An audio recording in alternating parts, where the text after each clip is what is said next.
They thought he was just an old man on a forgotten farm, 88 years worn, leaning on a cane, too stubborn to let go of land everyone else said was lost. But when a gang came to seize it, headlights cutting to the valley and weapons in hand, they didn't find weakness. They found a line of gray-haired veterans, standing shoulder to shoulder, keeping a promise made decades ago on foreign soil.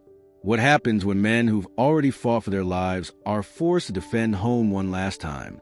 Before we continue with this story, make sure to subscribe to the channel, as we have a special story that'll be released soon. The rusted gate had become more than an entrance. It was a marker of time itself.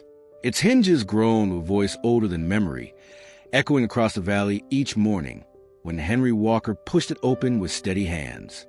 At 88, his movements carried a patience born not of weakness but of habit, deliberate and unhurried.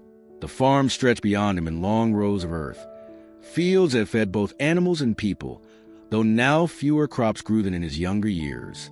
Still, he tended what he could, his presence alone enough to remind the land it was not abandoned. The farmhouse stood at the crest of a gentle slope, weathered clapboard painted once in white, but now softened into gray by decades of storms and sunlight. Its porch sagged slightly, the boards creaking under Henry's boots each time he stepped out with his tin mug of coffee. He kept the porch neat, broom leaning against the railing, a pair of worn gloves folded beside the rocker. At sunrise, he always sat for a moment listening. The morning was measured not by clocks, but by the calls of sparrows in the rafters of the barn and the lowing of cattle in the pasture. He knew each sound and could tell when one was missing, as if the land itself spoke a language only he could still understand. Henry's clothes had not changed much over the years. Sturdy work jeans, faded at the knees, and a flannel shirt with elbows worn thin. The brim of his hat, sweat-stained and fraying, shaded eyes that still held the sharpness of a younger man. His cane leaned nearby, carved from oak, but he used it more for balance than necessity. Age had lined his face deeply, but it had not dimmed the watchfulness that came from decades of service in places far from these hills. The medals he had earned long ago were not displayed on his walls. They rested in a chest under his bed, unseen, unspoken of, to those who drove past on the county road. He was just another old farmer, stubborn enough to stay when so many had sold their land. The fields around him were quiet, but the world had been changing beyond the tree line. New developers eyed the valley, measuring its worth in profit rather than soil. Henry knew this, but he did not speak of it. He simply rose with the dawn, checked his fence lines, and fed the livestock that remained. The fences were patched and repatched, sections of barbed wire tied together with baling twine where money had run thin. Each repair bore his signature, the work of hands that had once handled rifles with the same precision. He still wrote everything down in a small ledger, the same one he had kept since his wife passed 20 years earlier. The handwriting was careful, steady columns of feed costs, weather notes, and small victories, like the calf born strong last spring.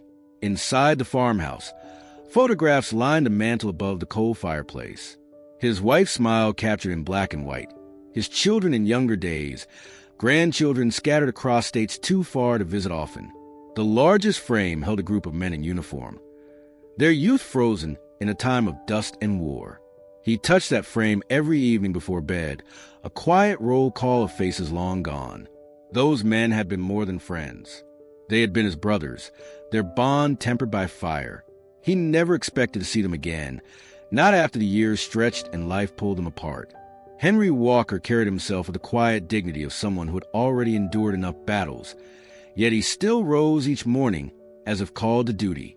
The farm was his command post now, each acre of responsibility he refused to surrender.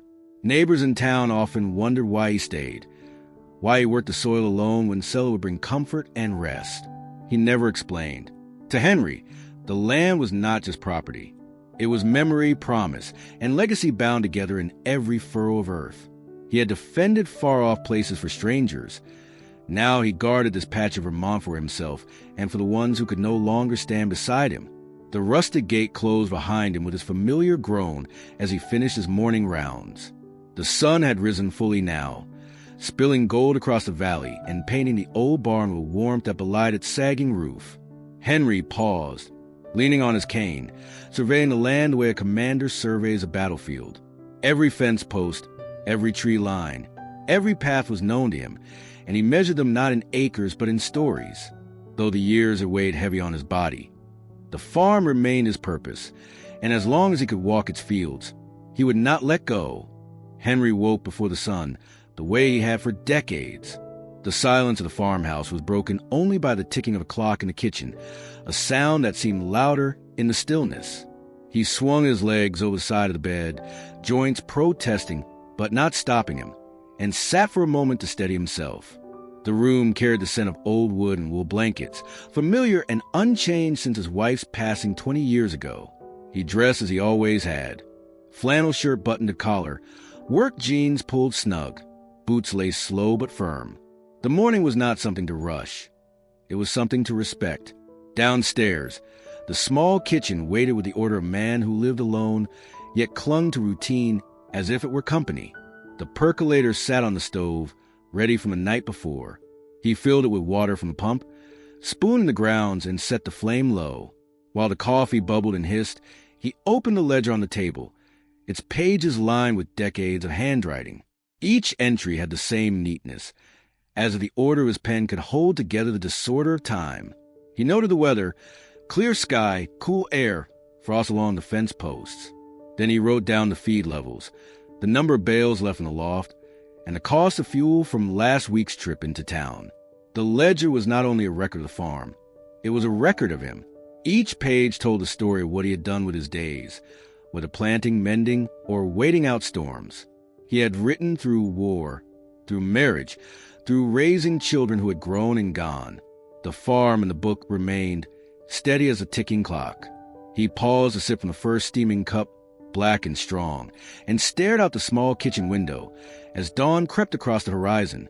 By the time he stepped onto the porch, the eastern sky was pale with light. He carried his tin mug and leaned against a railing, watching mist curl up from fields. The rocking chair sat beside him.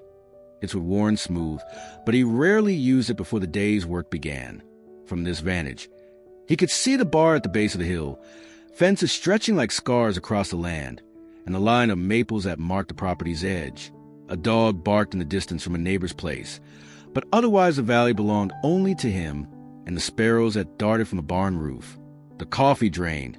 He set the mug aside and picked up his gloves. The fences needed checking, same as every day. He walked slowly but steadily, cane in one hand, tools in the other, following the path worn by his boots over years of repetition. Each post and wire had its history. Some had been first driven into the ground when he was young and strong, working alongside his father. Others were more recent, patched after storms or replaced when rot gave way. He stopped at a sagging section where the barbed wire drooped, tightened it with a practiced twist of pliers, and tested the post's firmness in the soil. His movements were slow, but there was no hesitation. Each repair was made with the same precision he once used on rifles and field radios, the same careful attention that had kept him alive in places far from Vermont. The morning stretched in quiet labor.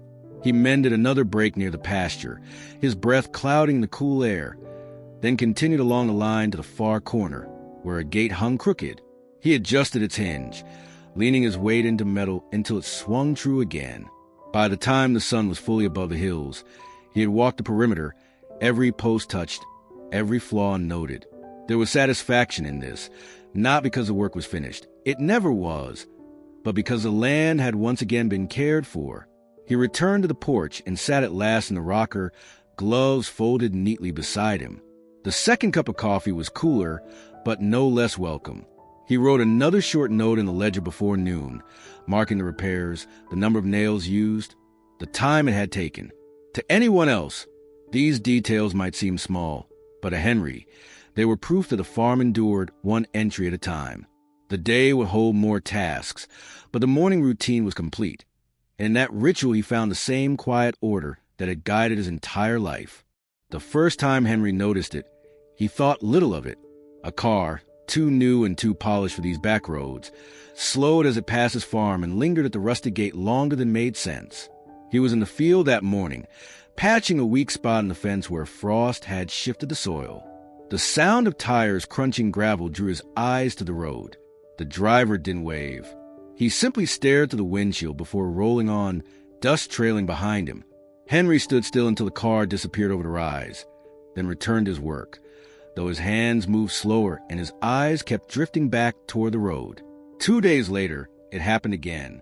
This time it was a black sedan, the kind Henry had seen more often in cities than in the valley. The windows were tinted, and he couldn't make out the faces inside. It stopped directly across from the gate, engine idling, before turning back the way it came. The sound of the engine carried in the still morning, low and restless, until it was swallowed by the hills. Henry lingered at the porch that night, cane across his knees, watching the county road longer than usual. He had lived on this land his entire life. Outsiders rarely came without purpose, and purpose rarely meant anything good. By the end of the week, the unease had grown into something more deliberate. He was returning from the feed store when he noticed a pickup parked just beyond the tree line near his northern pasture. It wasn't a neighbor's truck. He knew every dent, every shade of paint in this valley, and this one didn't belong. As he drew closer, it roared to life and pulled away, leaving behind only tire ruts in the soft earth. He stopped the tractor at the edge of the field and stared at the tracks, the unease settling deeper now. He had faced worse things in his life than a parked truck, but there was a difference between knowing danger from afar and feeling it breathe close at your own gate. At night, the silence fell heavier. He would wake to the distant hum of engines, not near enough to be clear, but not far enough to ignore. Sometimes headlights swept briefly across his barn, as if testing the ground. The cattle grew restless, shifting and lowing in the dark, their unease mirroring his own. Henry began to keep the lantern closer to the window, a faint glow that told whoever might be watching that the farm was not abandoned. The ledger entries grew longer, too. He wrote down details he had never bothered with before. The time a car slowed near the east fence, the license plate half glimpsed through the dust, the sound of voices carried by the wind, though no one was visible. When he went into town, he heard the murmurs. At the diner, talk shifted quickly when he walked in. Someone mentioned developers.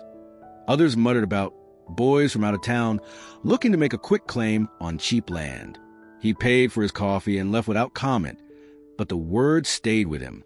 He had no interest in selling. Never had, but men who circled land this way rarely asked permission in end. One afternoon, while checking the southern fence, Henry found cigarette butts near the ditch, fresh and damp from rain. He hadn't smoked in 40 years, and no neighbor would linger there without reason. He pocketed them and carried them back to the porch, setting them on the railing as a reminder that someone had stood too close. The cane felt heavier in his hand as he walked property lines. Slower now, deliberate in every step.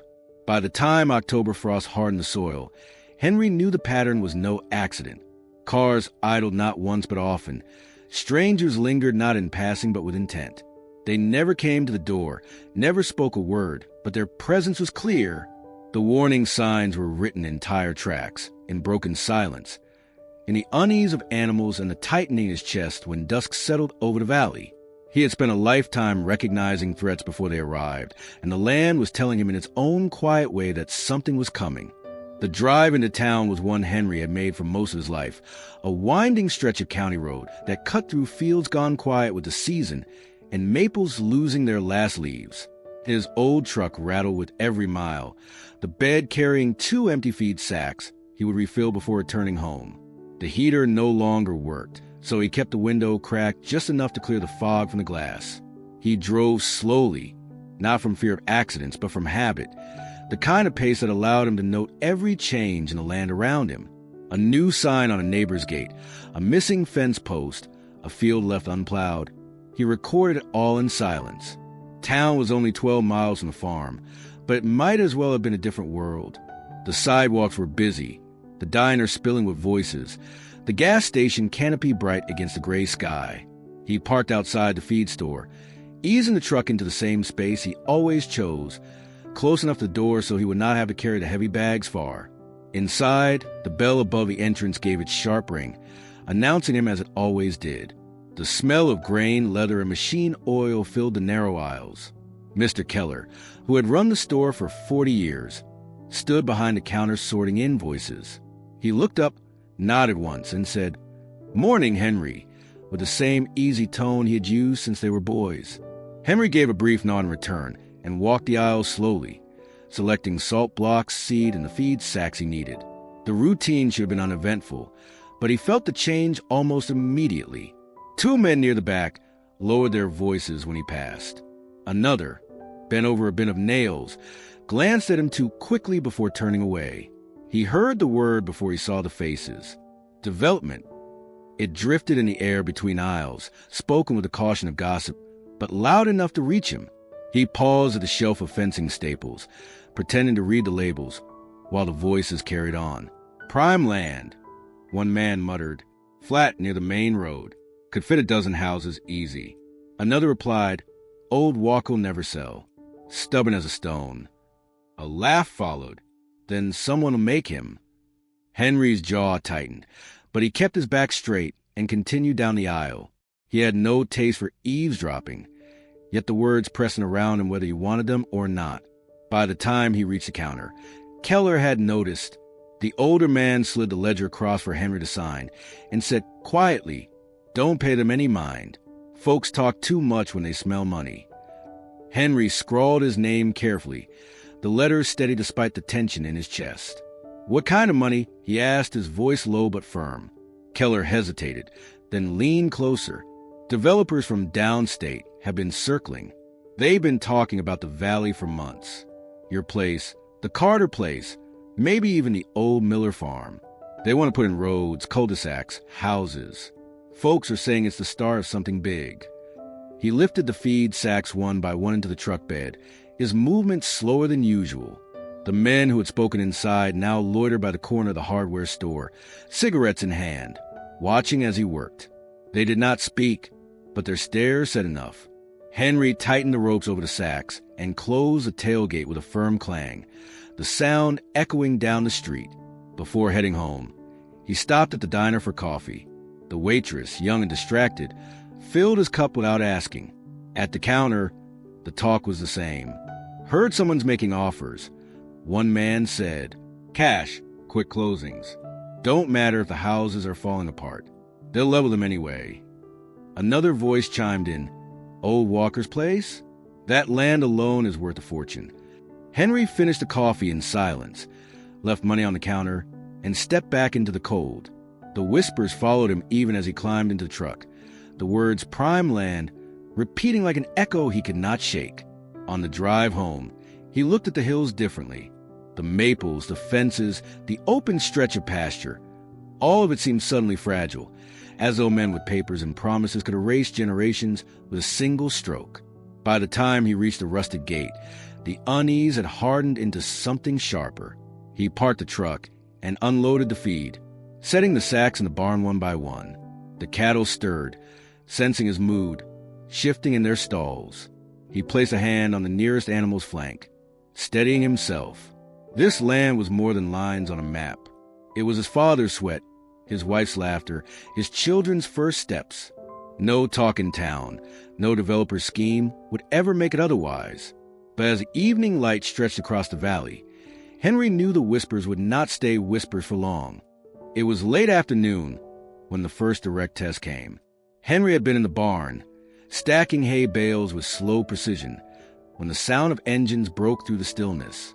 Not the familiar rattle of farm trucks or the steady hum of neighbors' pickup, but the harsh rev of younger machines.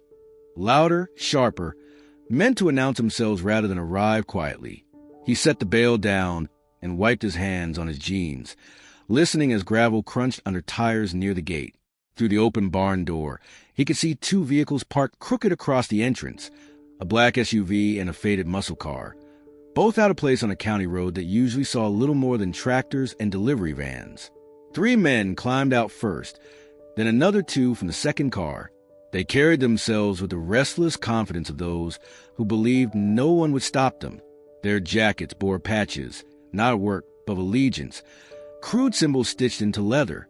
Henry stayed in the barn doorway, leaning lightly on his cane, waiting for them to cross the yard. He had seen men like them before in different uniforms, different countries, but the eyes were the same, hungry, sizing up what could be taken. The one in front, taller than the rest, approached with a practiced smile that never touched his eyes. "Afternoon, sir," he said, voice smooth but edged. "Name's Vince. My friends, and I thought we'd come by and talk about this property of yours." Henry said nothing at first, only straightened his back and looked past him to the gate where their cars still idled. Vince mistook the silence for hesitation and pressed on. "See, this land's been sitting a long time. Big place for just one man, especially one your age. Be ashamed if something happened out here and no one was around to help."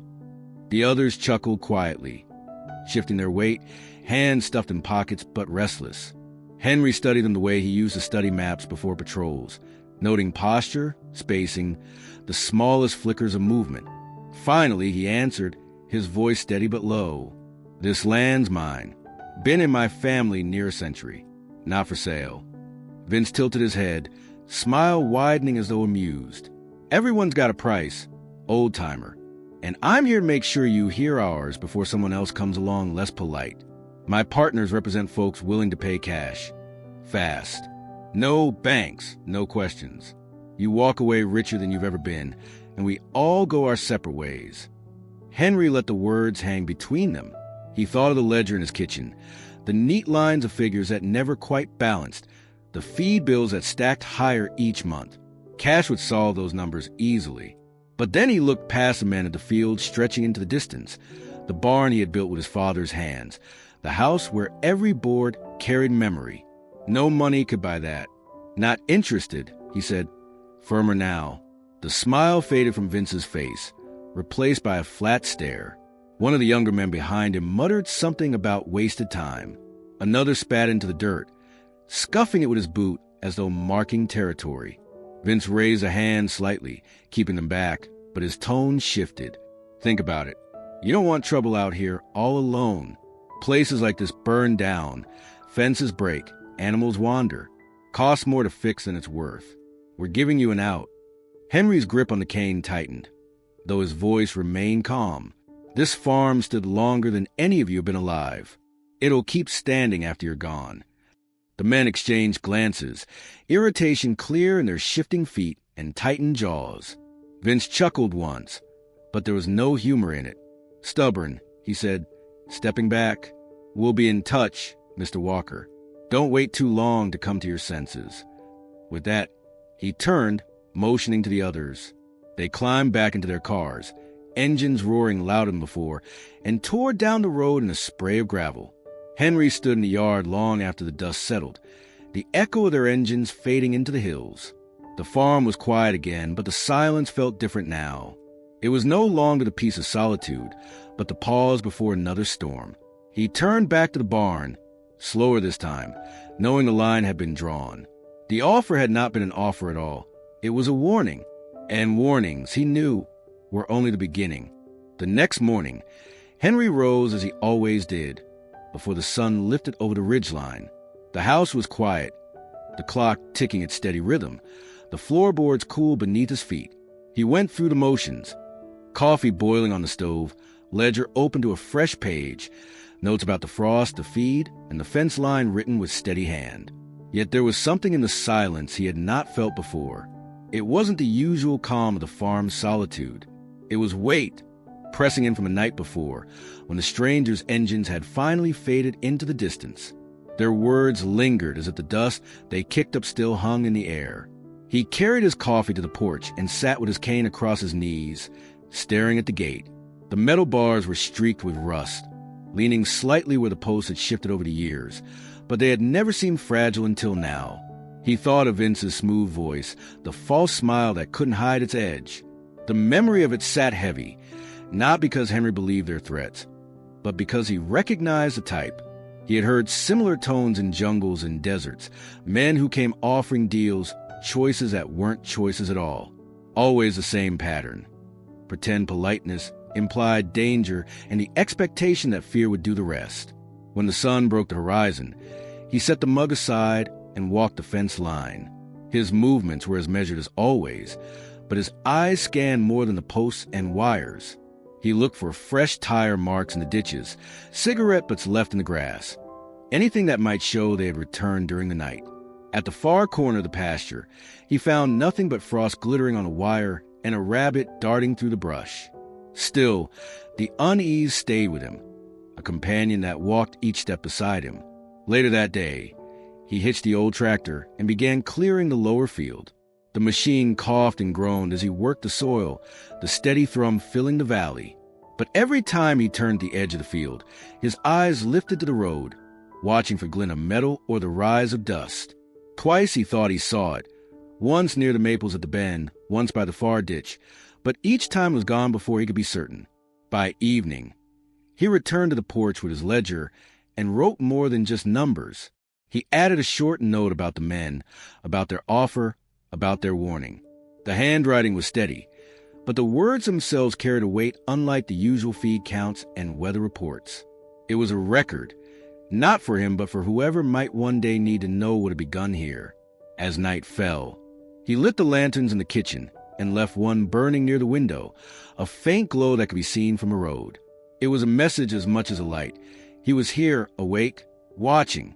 When he stepped outside before bed, the air was sharp with cold, the stars clear above. The farm looked the same as it always had. Barns standing, fences lined, fields stretching quiet. But he felt the difference in his chest. The peace had been touched by something else, something unwelcome. Henry closed the door and locked it, an act he had rarely bothered with before. He moved through the house with care, checking the latch on the back entrance, setting his cane by the bed within easy reach. When he laid down, he listened longer than usual, ears tuned to every creak of the house, every sigh of wind against the walls. Sleep came, but it came heavy, weighted with the knowledge that the refusal he had given the yard was not the end of their visit. It was only the first answer in a conversation he had not asked for. Out beyond the fields, the road lay empty under the pale light of the moon. But Henry knew emptiness could not be trusted. Something had been set in motion, and though he would not yield, the quiet of his farm had changed. The unease was part of it now, woven into the soil, settled into the air, waiting for what would come next. The night had been still when Henry first closed his eyes. He left the lantern burning in the kitchen window again, the soft glow casting a square of yellow out onto the porch. The farm lay quiet beneath the stars, the kind of quiet he had lived with for decades, where every sound carried meaning. He knew the creak of the rafters when the temperature dropped, the distant call of an owl from the maples, even the low shifting of the cattle in their stalls. But sometime past midnight, the silence changed. It was not broken suddenly, but bent, stretched taut as though the night itself were holding its breath. Henry stirred awake, without knowing why. The clock on the nightstand read a few minutes past 2. He sat up, listening, the old floorboards cool beneath his feet as he moved to the window. At first he saw nothing. The fields were dark, the moon hidden behind drifting clouds. Then came the sound, a sharp metallic snap, like wire under strain. His chest tightened. He knew that sound too well. Someone had cut the fence. He pulled on his boots without bothering to lace them and took the lantern from the kitchen window. Its light small but steady. Cane in one hand, lantern in the other. He stepped onto the porch and let the night air fill his lungs. The cattle were lowing in the distance, restless and scattered. Their voices were not the usual chorus of feeding or shifting in the barn. They were spread across the field, panicked, moving where they should not be. He moved slowly down the path toward the pasture, the lantern throwing long shadows across the frosted grass. Halfway to the fence, he saw them, posts leaning where wire had been cut clean, sections sagging onto the ground. The opening gaped wide enough for livestock to push through. Beyond it, in the dark field, he caught the flicker of movement, shapes darting between the herd, figures that did not belong. He raised the lantern higher, and for a moment their silhouettes showed. Men moving quick, too quick to be neighbors or farmhands, retreating toward the tree line as the light caught them. One glanced back, eyes flashing briefly in the glow, before vanishing into the woods. Henry tightened his grip on the cane, his heart hammering but his steps unbroken. He reached the cut section of fence and knelt slowly, running his fingers over the wire. It had been sliced clean with bolt cutters, no question. Not an accident, not an animal. A message. The cattle shifted and scattered further into the dark, their bodies bumping against one another. hooves tearing into the soil. He whistled low, a steady note he had used for years to calm them, and though it slowed their panic, the herd remained restless. He spent the next hour driving them back toward the barn, lantern swinging with each careful step. He spoke to them in the low tone of a man who had spent his life among animals, patient even in the face of fear. By the time the last heifer crossed the threshold, his breath was heavy, his shirt damp with sweat despite the chill. He secured the barn door with heavy iron latches, checking each twice before he allowed himself to stop. When he turned back to field, the fence loomed broken against the night. The posts stood like teeth knocked loose, wire coiled on the ground where it had been tossed aside.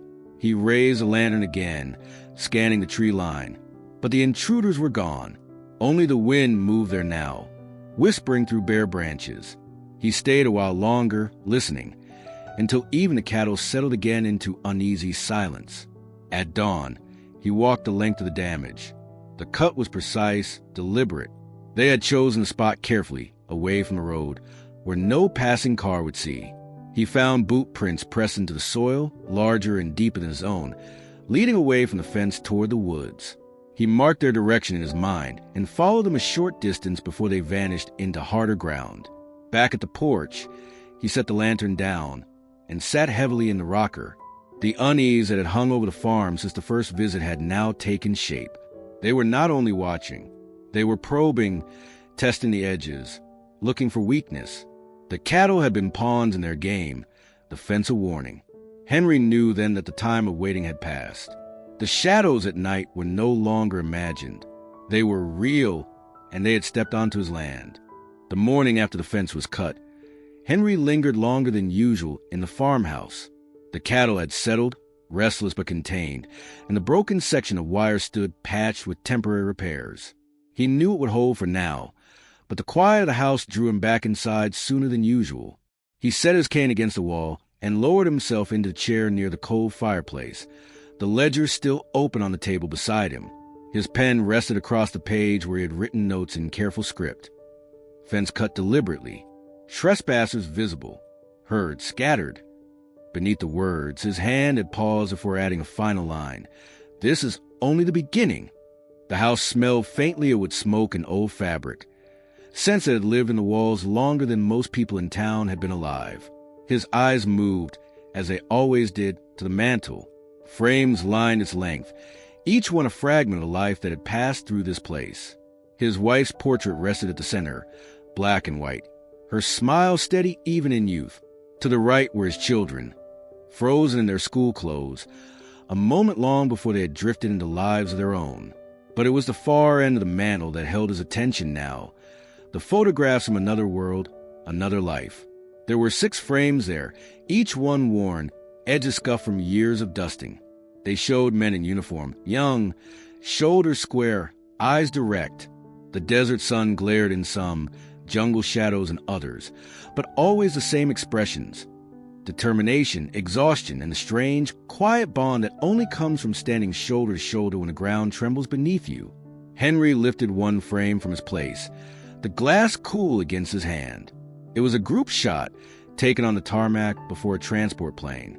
He was there in the center, taller than some, slimmer than now, helmet tucked under his arm. To his right, O'Malley grinned, cigarette in his teeth. To his left, Ruiz had one hand raised in a half salute, his eyes squinting against the sun. Behind them, the others stood in uneven rows, half smiling, half solemn, not knowing if the camera would capture them for the last time. Henry studied their faces, as if seeing them anew. Some of those men had not lived to see the day after that photograph was taken. Others had made it through, scattered across states and years, letters sent for a while, then fewer, then none. He set the frame down carefully and picked up another, smaller one. It showed only 3 men, himself, Jenkins, and Stafford, crouched in a foxhole with mud streaked across their faces. Stafford had been the youngest, barely out of school when he signed up. Henry remembered the letter that came years later, a neat envelope from Stafford's sister, saying he had passed in his sleep at 47. His heart worn out too soon. The longer he looked, the more the faces seemed to shift, their voices threading into his memory. He could almost hear Jenkins' dry humor, O'Malley's endless stories, Ruiz's quiet muttering as he counted supplies. They were gone, or so he had believed, but holding the photographs, Henry felt their presence in the room as sharp as if they had walked through the door. He thought of the chest under his bed, the one that held letters bundled in twine, medals no one had asked about, maps folded and refolded until the creases split. He had left those things untouched for years, reminders of a time he thought better buried. But now, after the shadows on his land, after the cut fence and the men who had stood in his yard with practiced smiles, he felt something stir that he had not allowed himself to feel in decades. The farm was his battlefront now, and the photographs were not just relics of the past. They were proof that once, when it mattered most, he had not stood alone. Each face in those frames carried with it a promise, forged in places where promises were all a man could cling to. They had sworn to look after one another, to hold the line when no one else could. He set the last frame back in its place, his hand lingering on the glass. Outside, the field stretched quiet, but Henry no longer saw them only as pasture and fence lines. He saw them as ground that could be defended, mapped, measured, and held.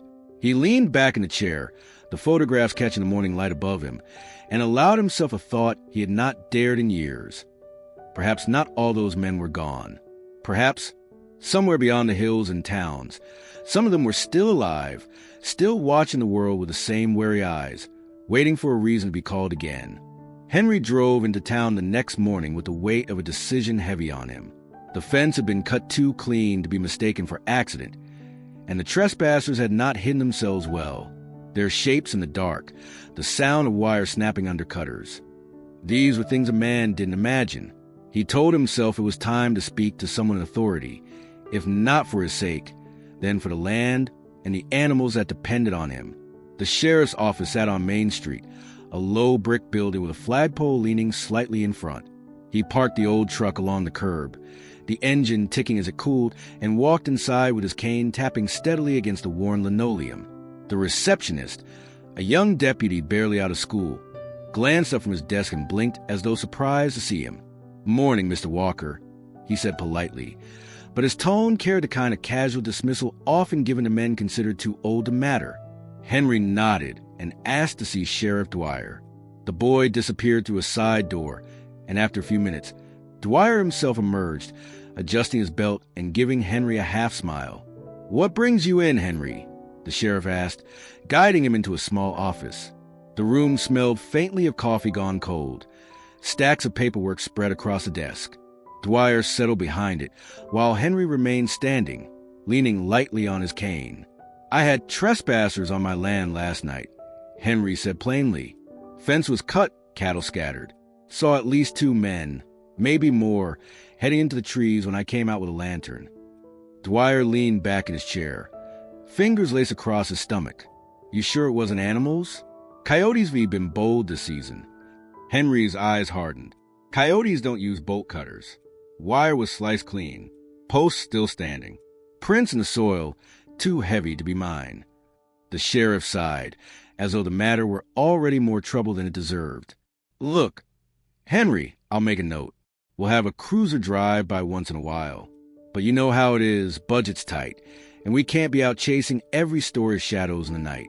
Could have been kids fooling around, folks cutting across your land." Henry lowered himself slowly into the chair opposite, the wood creaking under his weight. His voice stayed even, but the steel in it was clear. These weren't kids. They were men. They knew where to cut away from the road. "They're testing me, testing the land. And if you think they'll stop at one fence, you're mistaken." Dwyer rubbed his temple and gave the smallest shrug. "Henry, you've lived out there a long time. Place gets awful lonely. Sometimes a man can imagine more than what's really there. I'm not saying you didn't see someone, but without damage beyond a cut fence, I can't file much more than a note. Insurance will cover the repairs, won't it?" Henry stared at him, the silence stretching. "Insurance won't keep them from coming back." The sheriff shifted in his seat, avoiding the old man's gaze. "I'll keep my ears open. But until something bigger happens, my hands are tied. Best thing you can do is keep your doors locked and maybe think about selling. Folks are saying developers are coming through anyway. Might save you a headache." That last sentence landed like a nail driven crooked. Henry pushed himself up Kane firm against the floor, and stood tall despite the ache in his joints. He didn't raise his voice. He didn't need to. This farm isn't for sale. Not to developers, not to gangs, not to anyone. And when something bigger happens, Sheriff, you'll wish you'd listened sooner. He turned and walked out before Dwyer could answer. The young deputy at the desk glanced up, but Henry didn't acknowledge him. Outside, the street bustled with town life. People crossing with bags, children running along the sidewalk, cars pulling in and out of the diner lot. Normal life carried on as though his warnings were nothing more than the ramblings of age. He climbed back into the truck and sat for a long moment, hands on the wheel, eyes fixed on the horizon where the valley stretched toward his farm. The sheriff's shrug had told him everything. He was alone in this. Whatever came next would not be stopped by a patrol car or a report filed in some drawer. He drove home slowly, the weight of the dismissal pressing on him heavier than the years in his bones.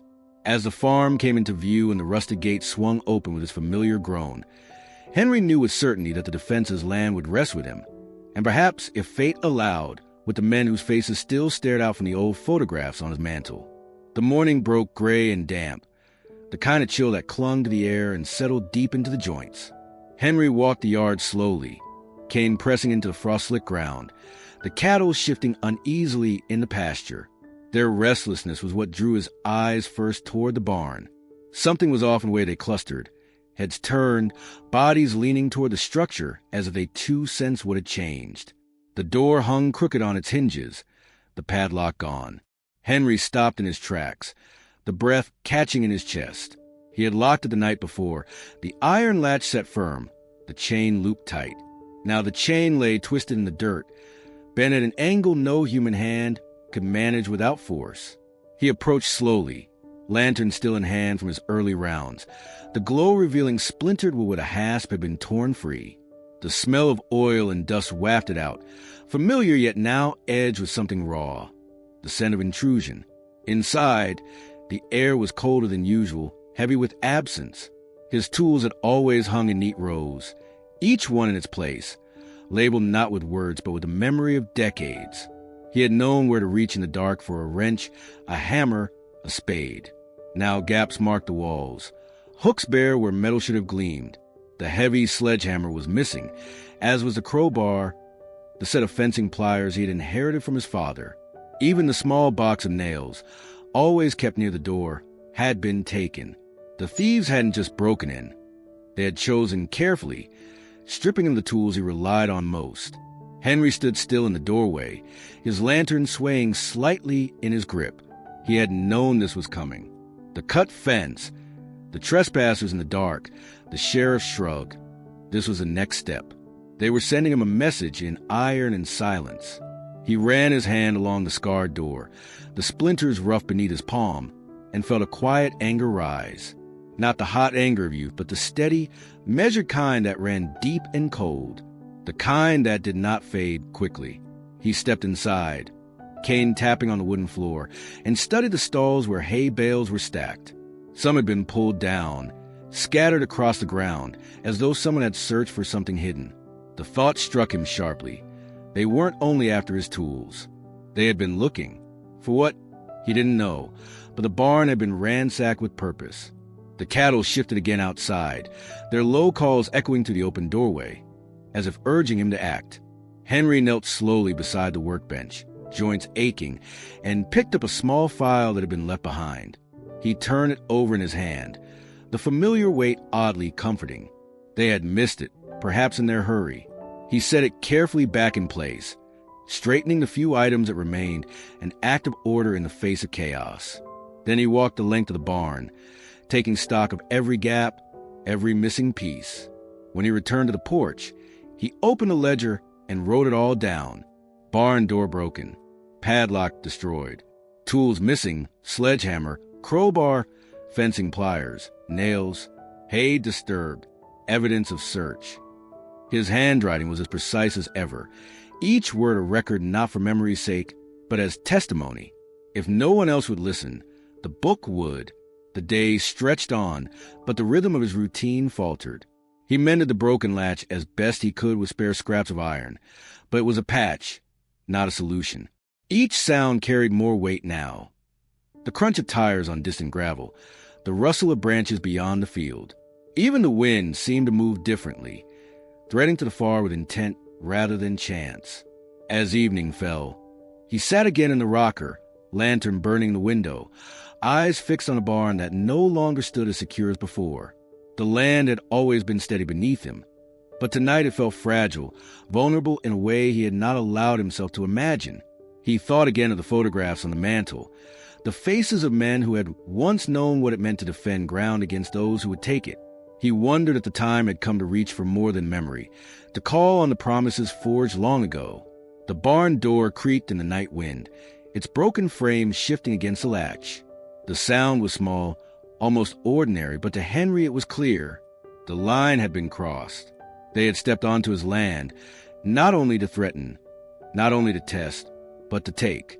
And in that creak of splintered wood, Henry Walker understood that the fight for his farm had already begun. Henry returned to town 2 days after the barn was broken into, his truck rattling over the frost-hardened road, the bed empty except for a few scattered feed sacks. He needed nails, a new lock, and whatever else could be spared to keep the farm from looking defenseless. The store was quiet when he arrived, but the silence inside carried something more than the usual calm. Eyes lifted as he entered and then quickly lowered again. Men who normally greeted him with nods or a short word now busied themselves with shelves or lingered over items they had no real intention of buying. He walked the aisle slowly, cane tapping against the wooden floor, the sound echoing sharper than usual in the stillness. At the counter, Keller weighed out Henry's order, his hands working with practiced speed. When the total was written down, he leaned across the wood and spoke in a voice low enough that only Henry could hear. "Heard about your barn. Folks talk." Henry met his gaze evenly. "Then they should know I'll mend it." Keller hesitated, eyes flicking toward the back of the store, where 2 younger men stood. Their conversation hushed the moment Henry looked their way. "Henry," Keller said carefully, "sometimes it's better to walk away before something worse happens. They've set their eyes on your place. Everyone knows it. Might be best to let it go." The word struck like a dull blade. Henry gathered a sack of nails and the new lock, thanked Keller with the same quiet tone he always used, and left without another word. Outside on the sidewalk, he caught fragments of conversation from 2 women carrying groceries. "Shame about Walker's place," one said. "Man's too old to fight that kind of trouble." The other nodded quickly. "If he's smart, he'll sell while there's still someone willing to pay." They did not notice Henry standing within earshot, or if they did, they pretended not to. At the diner, where he stopped for coffee, the atmosphere was no different. He slid into a booth by the window, steam rising from the chipped mug placed before him. Across the room, 3 farmers sat at a corner table, their voices rising and falling in uneasy rhythm. One of them, a man Henry had known since childhood, shook his head and said, "It's not worth it. They don't stop, you know. Once they've marked a place, they'll grind you down until you give in. Land or no land, it's not worth the blood." The others nodded, avoiding Henry's eyes as though the words weren't meant for him, though they clearly were. When he left the diner, the waitress slipped a folded note into his hand with his change. Outside, he opened it in the cold wind. It was written in hurried scrawl. "They won't stop. Sell now before it turns bad." No signature, no name, just a warning. He folded the paper once, tucked it into his pocket, and climbed into the truck without breaking stride. The drive back to the farm was longer than usual, the road stretching out like a question with no answer. Every fence line he passed, every field gone fallow, reminded him of neighbors who had already sold, their land now marked by survey stakes and stakes with bright flags fluttering in the wind. The valley was changing, and fear had taken root among those who remained.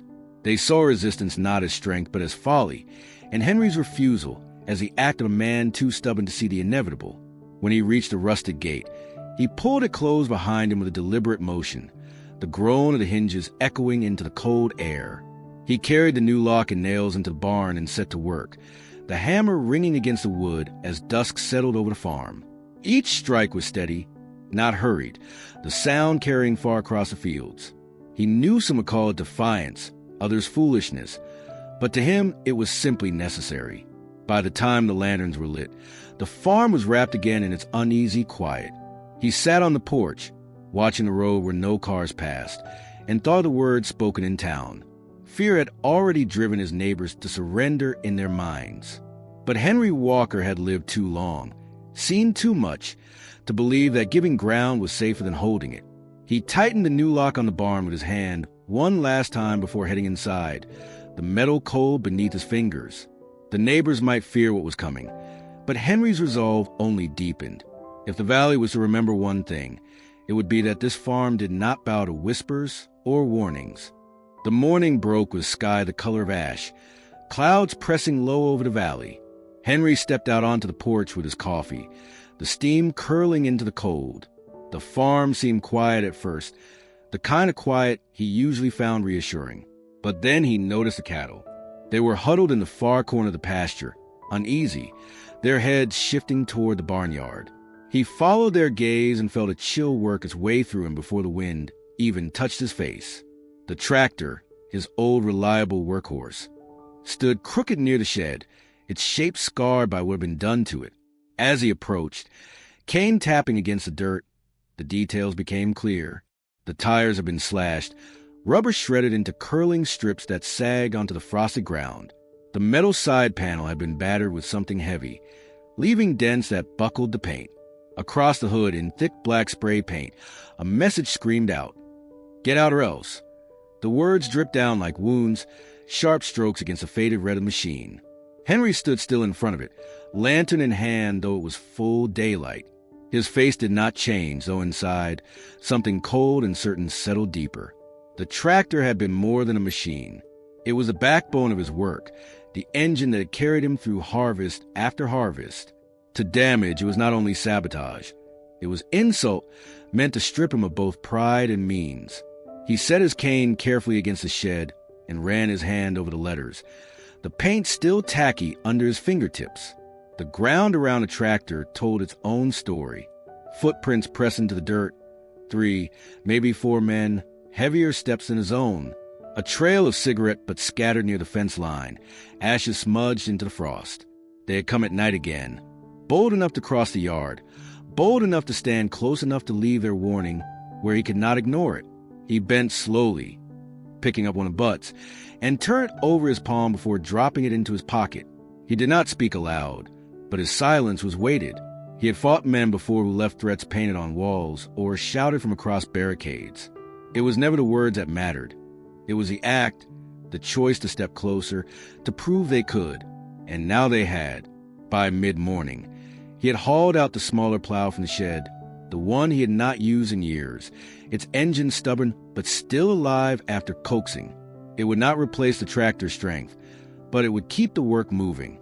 As he hammered dents back into place on the damaged panel, his mind replayed the sheriff's shrug, the neighbors' whispered advice to sell, and the laughter of the men who had stood in his yard with false smiles. None of them would stand for him. None of them believed the farm could be defended. That truth pressed harder against him than the cold. When he paused to rest, he opened the ledger again, noting every detail with precision. Tractor vandalized, tires cut, panel dented, spray paint. Get out or else. Evidence of multiple trespassers. He wrote it without flourish, the letters steady and dark. It was not fear that guided his pen, but clarity. They wanted him gone, and they believed destruction would wear him down. They had not yet learned who Henry Walker was. That night, he lit the lanterns brighter than before, setting one in the barn, another in the kitchen window, and a third on the porch railing. The glow carried out into the fields, a line of quiet defiance against the darkness. He sat in his rocker, cane resting across his knees, watching the road. No cars came, no voices called, but he knew they were out there, circling, waiting. The painted words still gleamed on the tractor in the moonlight, but to Henry, they no longer read as threat. They read as challenge. The house was colder than usual that evening, though the stove burned hot and steady. Henry sat at the kitchen table with the ledger open, the words he had written earlier staring back at him like a reminder carved in stone. Asterisk tractor vandalized.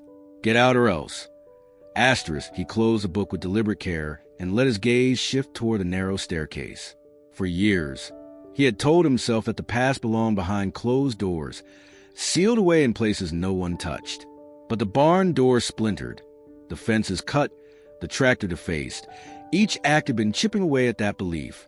He rose slowly, came clicking against the floor as he climbed the stairs.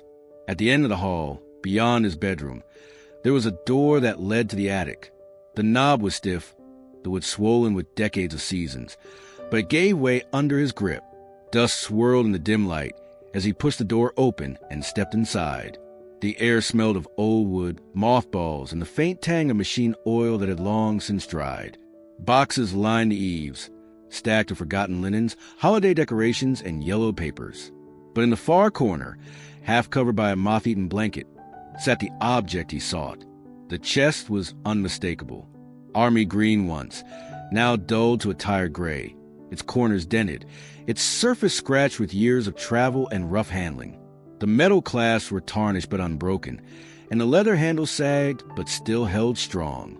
Henry stood over it for a long moment, the memories pressing in before he even touched the lid. He saw again the faces and photographs on the mantel, heard the murmur of voices over crackling radios, the thrum of helicopters lifting dust into the air. The chest was more than storage. It was a doorway to a life he had carried silently for decades. He knelt with care, joints protesting, and pulled the blanket aside. Dust rose in a soft cloud as his fingers traced the worn edges of the lid. With effort, he unlatched the clasps, their metal groaning like old bones, and lifted the top. The hinges creaked, releasing the smell of time long sealed. Fabric, paper, leather, and iron. Inside, everything lay as he had left it. His uniform, neatly folded, still held the faint outlines of the patches. A bundle of letters tied with string, the paper yellowed but intact. A canteen dented at the side. His medals, tucked in a small box, their ribbons faded but unmistakable. He reached for the uniform first, the fabric rough against his hands. Holding it brought back the weight of marches across foreign soil, nights spent in foxholes listening for footsteps in the dark, the feel of sweat and grit that never seemed to wash away.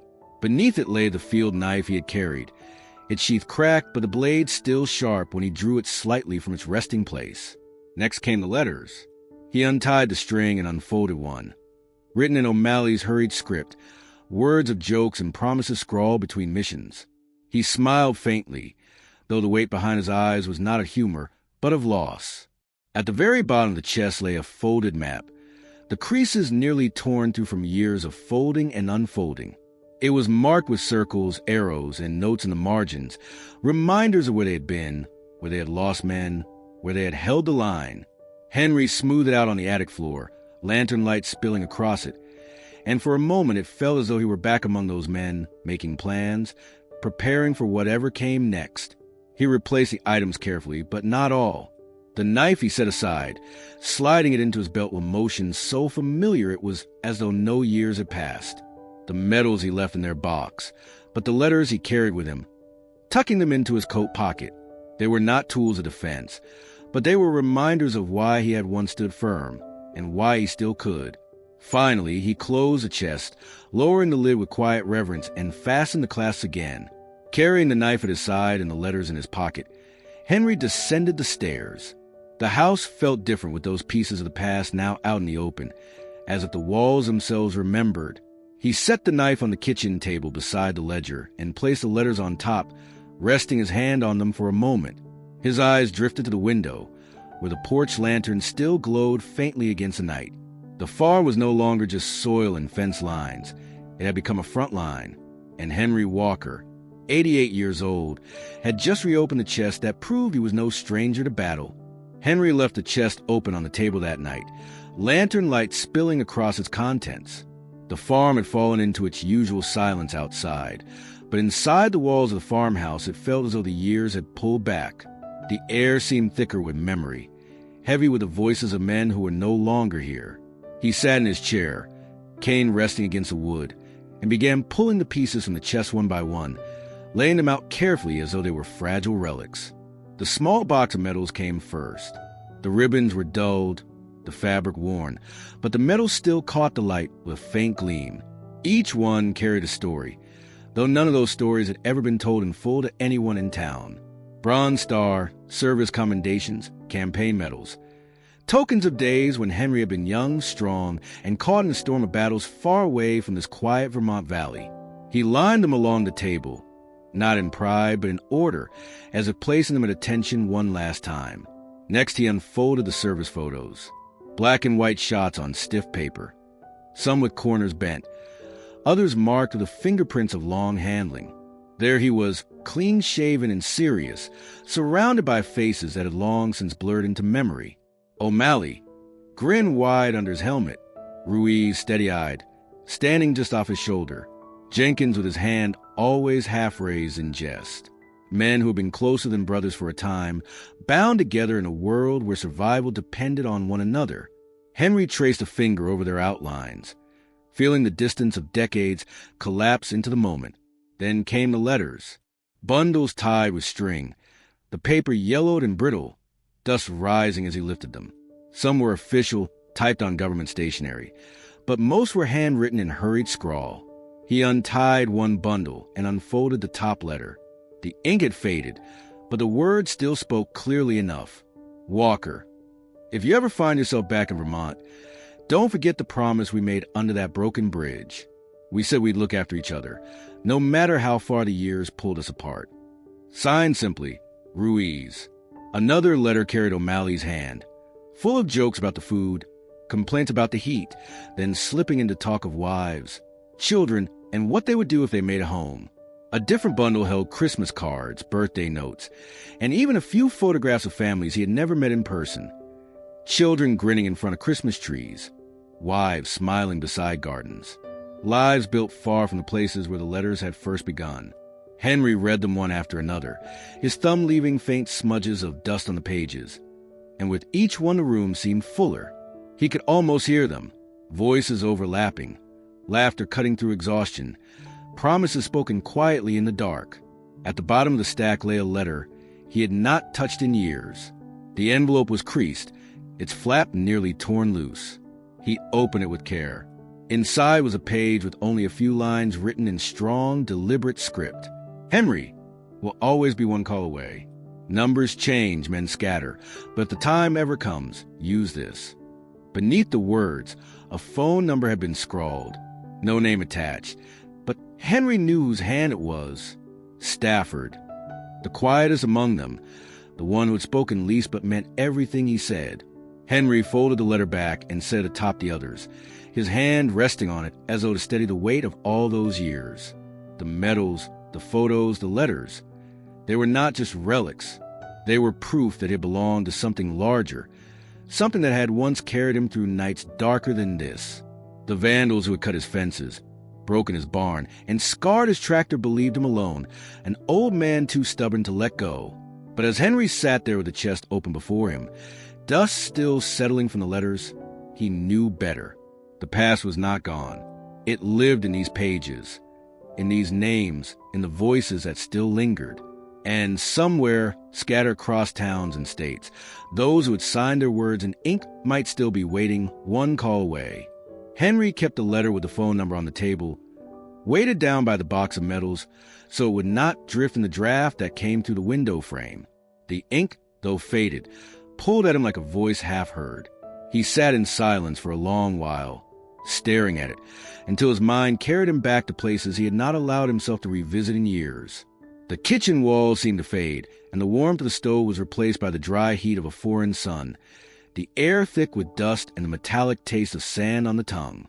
He remembered the way they had gathered in a half-circle under canvas tents, helmets pushed back, rifles stacked in neat triangles beside them.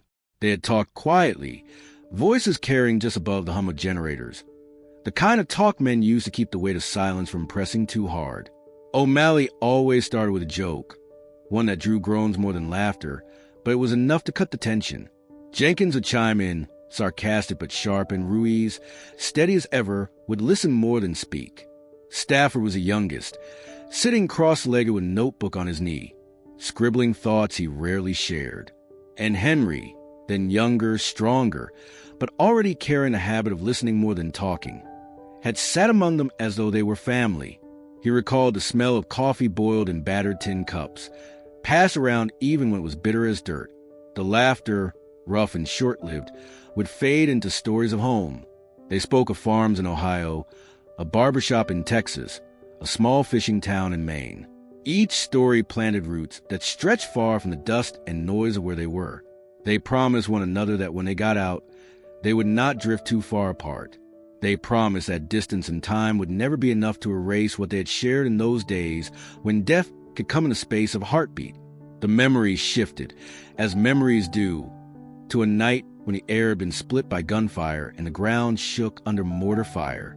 They had been pinned in a ruined village, crouched low behind a broken wall. The smell of smoke and cordite burned in their lungs. O'Malley, bleeding from a cut across his temple, had grinned through the blood and said, "If we make it through this one, I'm buying the first round, no matter where we end up." Ruiz had muttered, "You'll be dead broke by then." And even in the chaos they had laughed, a sound that cut sharper than explosions around them.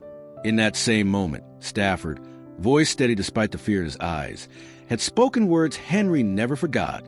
"We'll look after each other, no matter where, no matter when. Promise me that." Each of them had nodded. The promise passed from man to man in silence and in looks that meant more than any signature. Henry had carried those words longer than he carried any rifle. Back in his kitchen, the lantern light flickered across the metals and letters, the photographs watching him from the mantel. Henry leaned back in his chair, eyes closed, and let the memory wash over him fully. He could still feel the press of shoulders against his in the foxhole, the weight of trust in the dark, the certainty that he was not alone. That bond had carried him through more than bullets. It had carried him into life beyond the war, into the fields he now walked each morning, into the silence of the farmhouse when his wife was gone and the children had long since moved away. Opening the chest had brought it all back. But it was not only the memories of hardship. It was a memory of strength, of men standing unbroken because they stood together. The gang that circled his land believed him to be one old man, weathered and alone. But Henry knew better. He carried with him the lives of men who had trusted him, who had laughed with him, who had sworn to answer if called. The years had been his body, but they had not broken a bond. He opened his eyes and let them fall again on the letter with the number scrawled across it. His hand rested there, fingers tracing the faded ink. It was not just a number. It was a lifeline, a reminder of a promise never broken. Henry exhaled slowly, the kind of breath that steadied a man before stepping into something unknown. The farm was no longer just his burden. It was a ground where those promises might yet be called upon, where camaraderie forged in dust and fire might return, even decades later, to stand once more. The farmhouse was quiet when Henry finally sat down at the kitchen table with the phone beside him. The letter lay unfolded next to the box of medals, the faded handwriting steady and deliberate even after all these years. He had traced the numbers a dozen times with his fingertip, memorizing each one, but still he hesitated. The house groaned softly in the wind, the kind of familiar sound that normally calmed him, but tonight it only reminded him of how alone he had become. Outside, the barn stood patched with scarred, the tractor still bearing the words the vandals had left. Every detail seemed to press him toward the moment he had put off for too long. His hands, though callous and steady from years of work, fell heavy as he lifted the receiver. The cord coiled against the table as he pressed the first digit, then the next. Each button gave a hollow click that echoed in the quiet. He paused halfway through, listening to the silence as if it might tell him not to continue. But the memory of the cut fence, the broken barn door, and the painted warning hardened his resolve. He pressed the remaining numbers, slow and deliberate, until the last one rang true. For a moment there was nothing, just the hum of the line, thin and constant. Henry gripped the receiver tighter, his thumb resting against the edge. His breath held. Then came the first ring. He counted each tone as though it were marking time itself. 1, 2, 3. By the fourth, he wondered if the number had long since been abandoned, if the man who wrote it had passed away quietly in some far corner of the country. The fifth ring came, and then the sound broke. A click, the faint scrape of the line opening. Silence followed, and then a voice, deep, worn, uncertain. "Hello." Henry closed his eyes for a moment, the sound stirring something in him that felt almost impossible. It was older, heavier, but still carried the same timbre he remembered in desert nights decades ago. "This is Henry Walker," he said slowly, his voice steady though his chest tightened. There was a pause, longer than he expected. Then the voice returned, sharper now, alive with recognition. "Henry? You old bastard. I'll be damned. I thought you were long gone." Henry let out a breath he hadn't realized he was holding. Still here, still on the farm. The man on the other end gave a low laugh, the kind that carried both disbelief and relief. "I can't believe it. After all these years." He hesitated, then asked, "Why now, Henry? What's happened?" Henry glanced toward the window where the lantern's glow touched the frost. "Trouble. Men circling my land.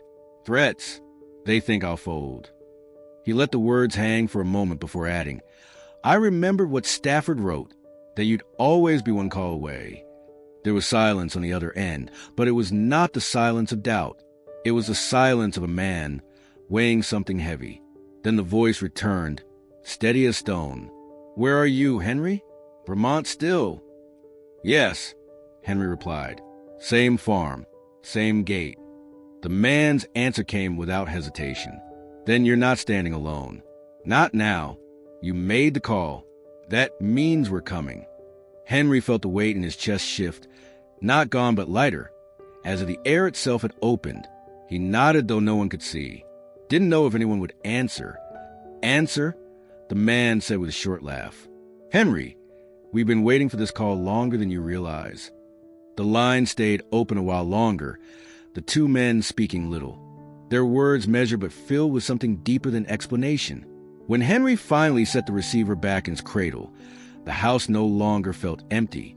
The number on the yellowed paper had been more than ink. It had been a lifeline stretching across decades, binding promises made under fire and silence. Henry folded the letter once more and placed it on top of the chest, his hand resting there as the wind pressed against the walls. For the first time in weeks, the unease did not feel like a burden he carried alone. Help was coming. He did not know when or how many or in what state they would arrive, but he knew they would come. The call had been made, and the bond had never truly broken. The valley seemed quieter than usual in the days that followed Henry's phone call, but it was a kind of quiet that carried weight rather than peace. The cattle moved nervously at the far end of the pasture, their ears flicking at sounds he couldn't always hear. At night, headlights sometimes flickered along the road, slowing near the gate before vanishing into the trees.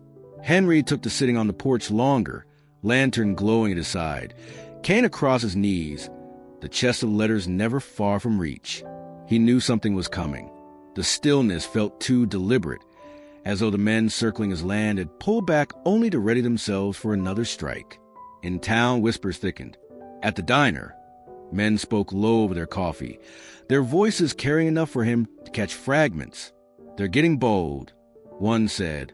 "Saw 3 of them down by Miller's Creek, parked together, talking like they owned the place." Another leaned closer. "Word is they're done playing games. Walker's farm's the first they'll take, then the rest will follow." When Henry entered, the talk always fell silent. People nodded to him with polite acknowledgement, but their eyes carried pity and fear more than respect. He paid his bill in cash, folded the receipt into his ledger, and walked back out without a word. The gang themselves had become less cautious. A pickup and 2 cars were spotted idling behind the old gas station at the edge of town, windows rolled down, music thumping low. Locals kept their distance, steering clear the corner as if the ground itself might burn them. Those who passed heard talk that wasn't meant for their ears. Plans spoken too loudly, full of certainty. "We hit the place clean. Old man won't fight back. Even if he does, what can he do?" One voice bragged. Another replied, "He's just holding dirt for us. Land like that shouldn't be wasted." The laughter that followed was sharp, the kind meant to harden nerves and mask fear.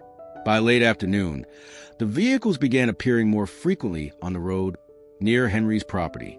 Sometimes they slowed, sometimes they stopped altogether. A man would step out, look over the fence, spit into the grass, and climb back in. Once, someone lobbed an empty bottle that shattered against a ditch, glass catching the sunlight like scattered warning flares. Henry stood at the gate when it happened, saying nothing, only watching with eyes that did not blink. The bottle thrower glanced back, expecting anger, but Henry's silence unsettled him more than words would have. Still, the cars roared off with bravado, their tires kicking gravel high into the air. Inside the farmhouse, Henry prepared in the only ways he knew. He kept the lanterns trimmed, the doors bolted, the windows latched. His knife lay on the table beside the letters, polished though never drawn. The smaller plow had been tested and readied in case he needed it, though he knew its limits. He wrote longer entries in the legend now, noting not just repairs but sightings. 3 cars. 2 men by fence. Music loud. Intent clear. Each line felt less like record and more like testimony. Something left behind should the worst happen. The gang, meanwhile, was gathering strength of its own. In the back rooms of bars, in parking lots behind shuttered stores, they mapped their intentions. Walker's farm first. Their leader said, voice cutting through the smoke, "We roll in, we scare him enough to walk away. And if he doesn't, we push him off. Nobody'll stop us. Sheriff won't lift a finger." They counted heads, 8, 10, maybe more willing to show when the time came. They counted what they had: bats, chains, knives, a couple of pistols passed hand to hand. To them, it was not a question of if, but when.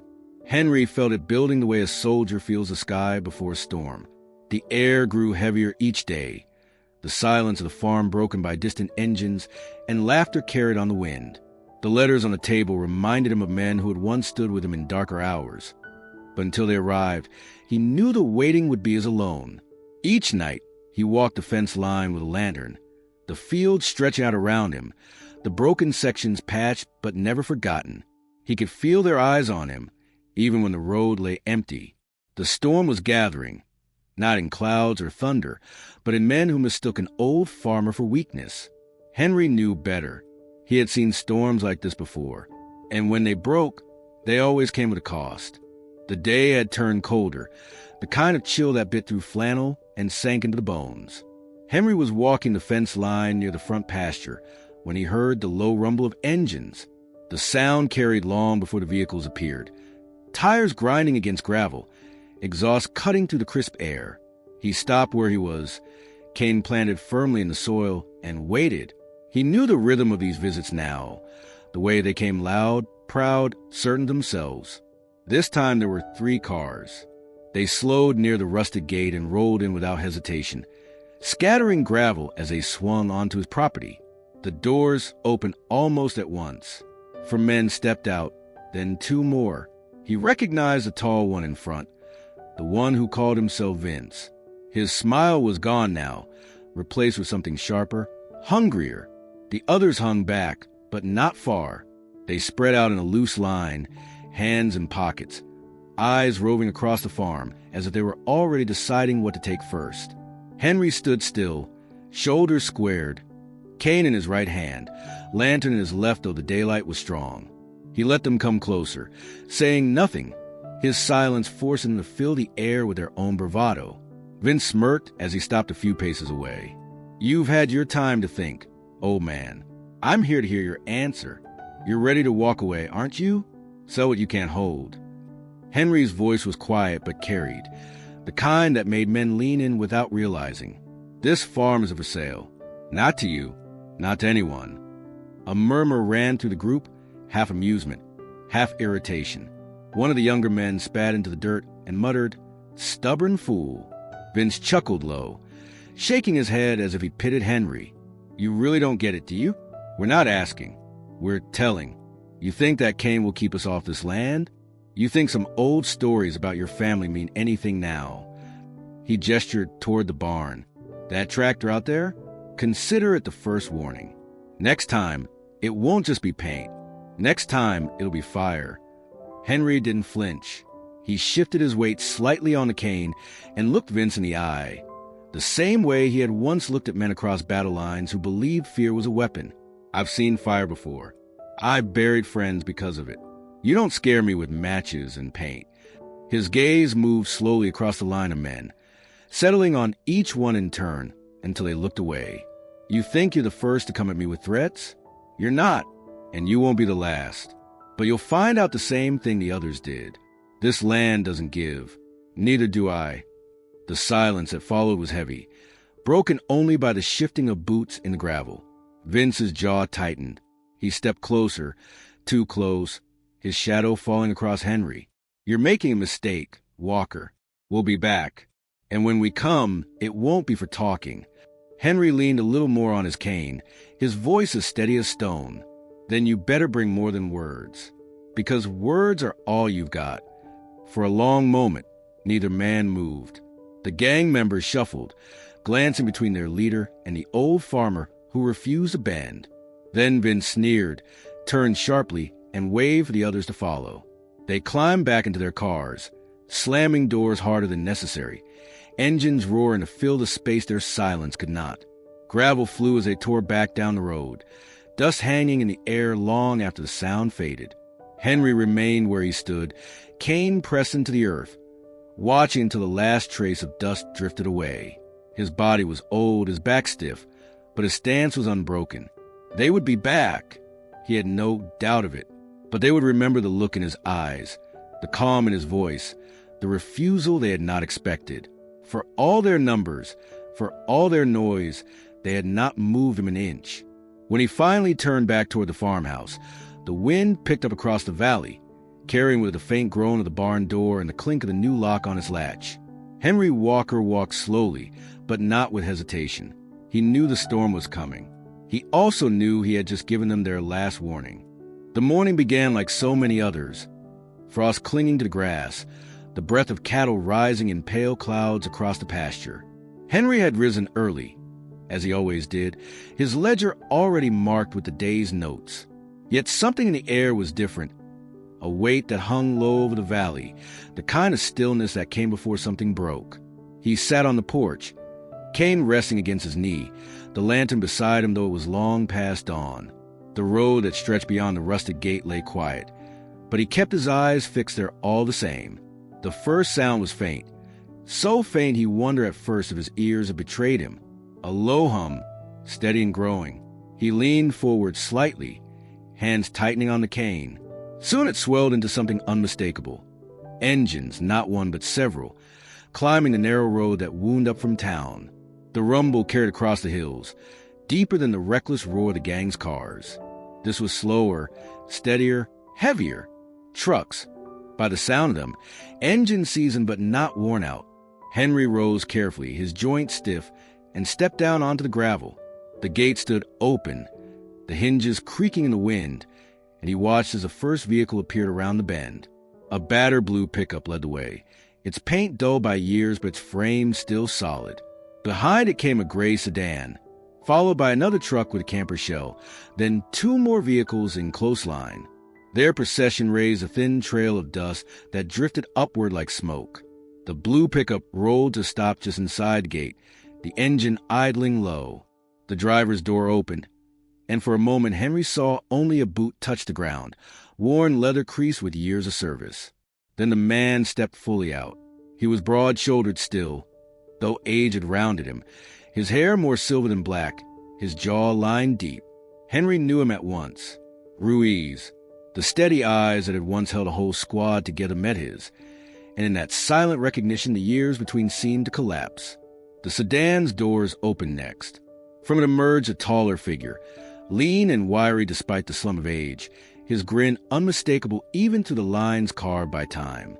O'Malley, still carrying the same mischief in his expression, though tempered now by the years. He raised a hand in mock salute, his voice rough but familiar. "You didn't think we'd forget, did you?" Another truck door slammed, and Stafford appeared, slower to climb down, but solid once his boots hit the dirt. He carried himself with the same quiet calm as always, the kind that steadied men in the darkest nights. He didn't smile, didn't speak, only walked forward with the measured steps of a man who had already decided what must be done. Behind him came Jenkins, stooped but still sharp-eyed, his cane clicking against the gravel as he crossed the yard. Henry felt something stir in his chest, a weight both lifted and pressed down at once. He had not seen these men in decades, yet here they were, their faces aged with their presence unchanged. They walked toward him slowly, as though no explanation was needed, as though the promise they had made under fire still bound them tighter than time itself. When they reached him, Ruiz placed a hand on his shoulder, heavy and steady. "You made the call. That's all it took." Henry nodded, unable for a moment to find words. His voice came low when it finally did. Didn't know if anyone would answer. O'Malley chuckled, shaking his head. "Answer? We've been waiting for you to pick up the phone all these years. Thought maybe you gotten too proud." His grin faded then, his eyes narrowing toward the fields. "But I hear you've got company around here. The kind that doesn't respect fences." Henry's grip tightened on the cane. "They think this land is theirs to take. They think I'll walk away." Stafford finally spoke, his tone calm but carrying weight. "Then they don't know who they're dealing with." The men exchanged glances, quiet understanding passing among them the way it had in foxholes and ruined villages. No bravado, no false comfort, only the certainty that they were once again standing together. More doors closed, more footsteps echoed across the gravel. The small convoy had brought not just 4, but nearly a dozen figures. Some wives waited in cars, some younger men, sons and nephews, standing respectfully at the edge of the yard. But it was the old comrades who stepped closest, circling Henry with the same quiet loyalty they had once shown in another life. For the first time in weeks, Henry felt the weight of solitude ease. The farm no longer stood alone, and neither did he. The engine still idled faintly in the drive, a sound that seemed to steady the air rather than disturb it. The storm he had feared was still gathering, but now he was not the only one who would meet it when it broke. The farmhouse had not felt so full in decades. Henry opened the screen door and stepped back as the men filed in, boots thudding against the worn wood floor, jackets brushing against the doorframe. The kitchen, usually quiet except for the tick of the old clock, was suddenly alive with voices that carried the weight of time. The years had etched deep lines into their faces, silver into their hair, but the way they carried themselves was the same as it had been when they were young. Measured, alert, shoulders squared by memory as much as habit. Ruiz was the first to clasp Henry by both shoulders, his grip firm. His eyes studied Henry, as though taking stock of every crease, every scar time had left behind. "Still upright," he said with a short nod. "Still here. I knew you would be." Henry allowed himself a small smile, the kind he had not worn in a long while, and placed his hand over Ruiz's. "And you," he answered, "didn't think the years would ever bend you." O'Malley cut in next, louder, laughter already spilling out of him. He pulled Henry into a rough embrace, his hand clapping against Henry's back hard enough to rattle his ribs. "You stubborn old fool," he said, his grin wide. "You called, and damned if we weren't going to come. My wife told me I'd be crazy, but I told her, when Henry calls, it's not for nothing." His voice cracked slightly as he said it, though he hid it behind another laugh. Stafford came after, slower but no less steady. His embrace was quiet, the kind that said more than words. He leaned close, his voice low, almost a whisper. "I kept that number for a reason. I knew someday you'd need it." Henry gripped him firmly, pulling back just enough to look him in the eye. "I almost didn't dial," he admitted. "Thought maybe it was too late." Stafford shook his head, his hand still resting on Henry's arm. "Never too late for us." Jenkins, cane in hand, stepped forward last. He placed it against the wall and drew Henry into a hug that was surprisingly strong. "You always were the quiet one," he muttered. "But you were never alone. None of us were."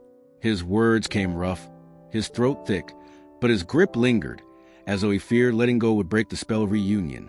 Around them, the kitchen filled with others. Faces Henry did not recognize at first, but who bore the same bearing, the same posture that marked them as men who had once worn uniforms. A Navy man with a cap tucked under his arm introduced himself as Callahan, his hair white, but his handshake unshakable. A Marine named Dobbs, still broad-chested, grinned as though age had not dulled him a bit. There were others, men Henry had not served with directly, but who had known his comrades, who had heard his name passed down in stories around tables in VFW halls and reunions across states. Each one shook his hand or drew him into a brief, firm embrace, their greetings threaded with respect. The farmhouse walls seemed to absorb their presence, the photographs on the mantel catching the lantern light as though watching. The medals still spread on the table gleamed brighter in their company, as if they had been waiting for this moment. Henry's chest felt heavy, but it was no longer the weight of solitude. It was the weight of belonging, returned to him when he thought it had been lost. The men settled into chairs, some leaning against the walls, their voices filling the room with a hum of camaraderie. They swapped quick words, names, stories, each one reminding the others of battles fought and promises made. O'Malley raised his mug when coffee was poured, his voice carrying above the others. To those here and to those gone, but especially to Henry, who reminded us that a promise made in the mud doesn't fade in the years. The others echoed him, their mugs raised, the clink of porcelain striking like a bell. Henry looked around the room, his eyes meeting each of theirs.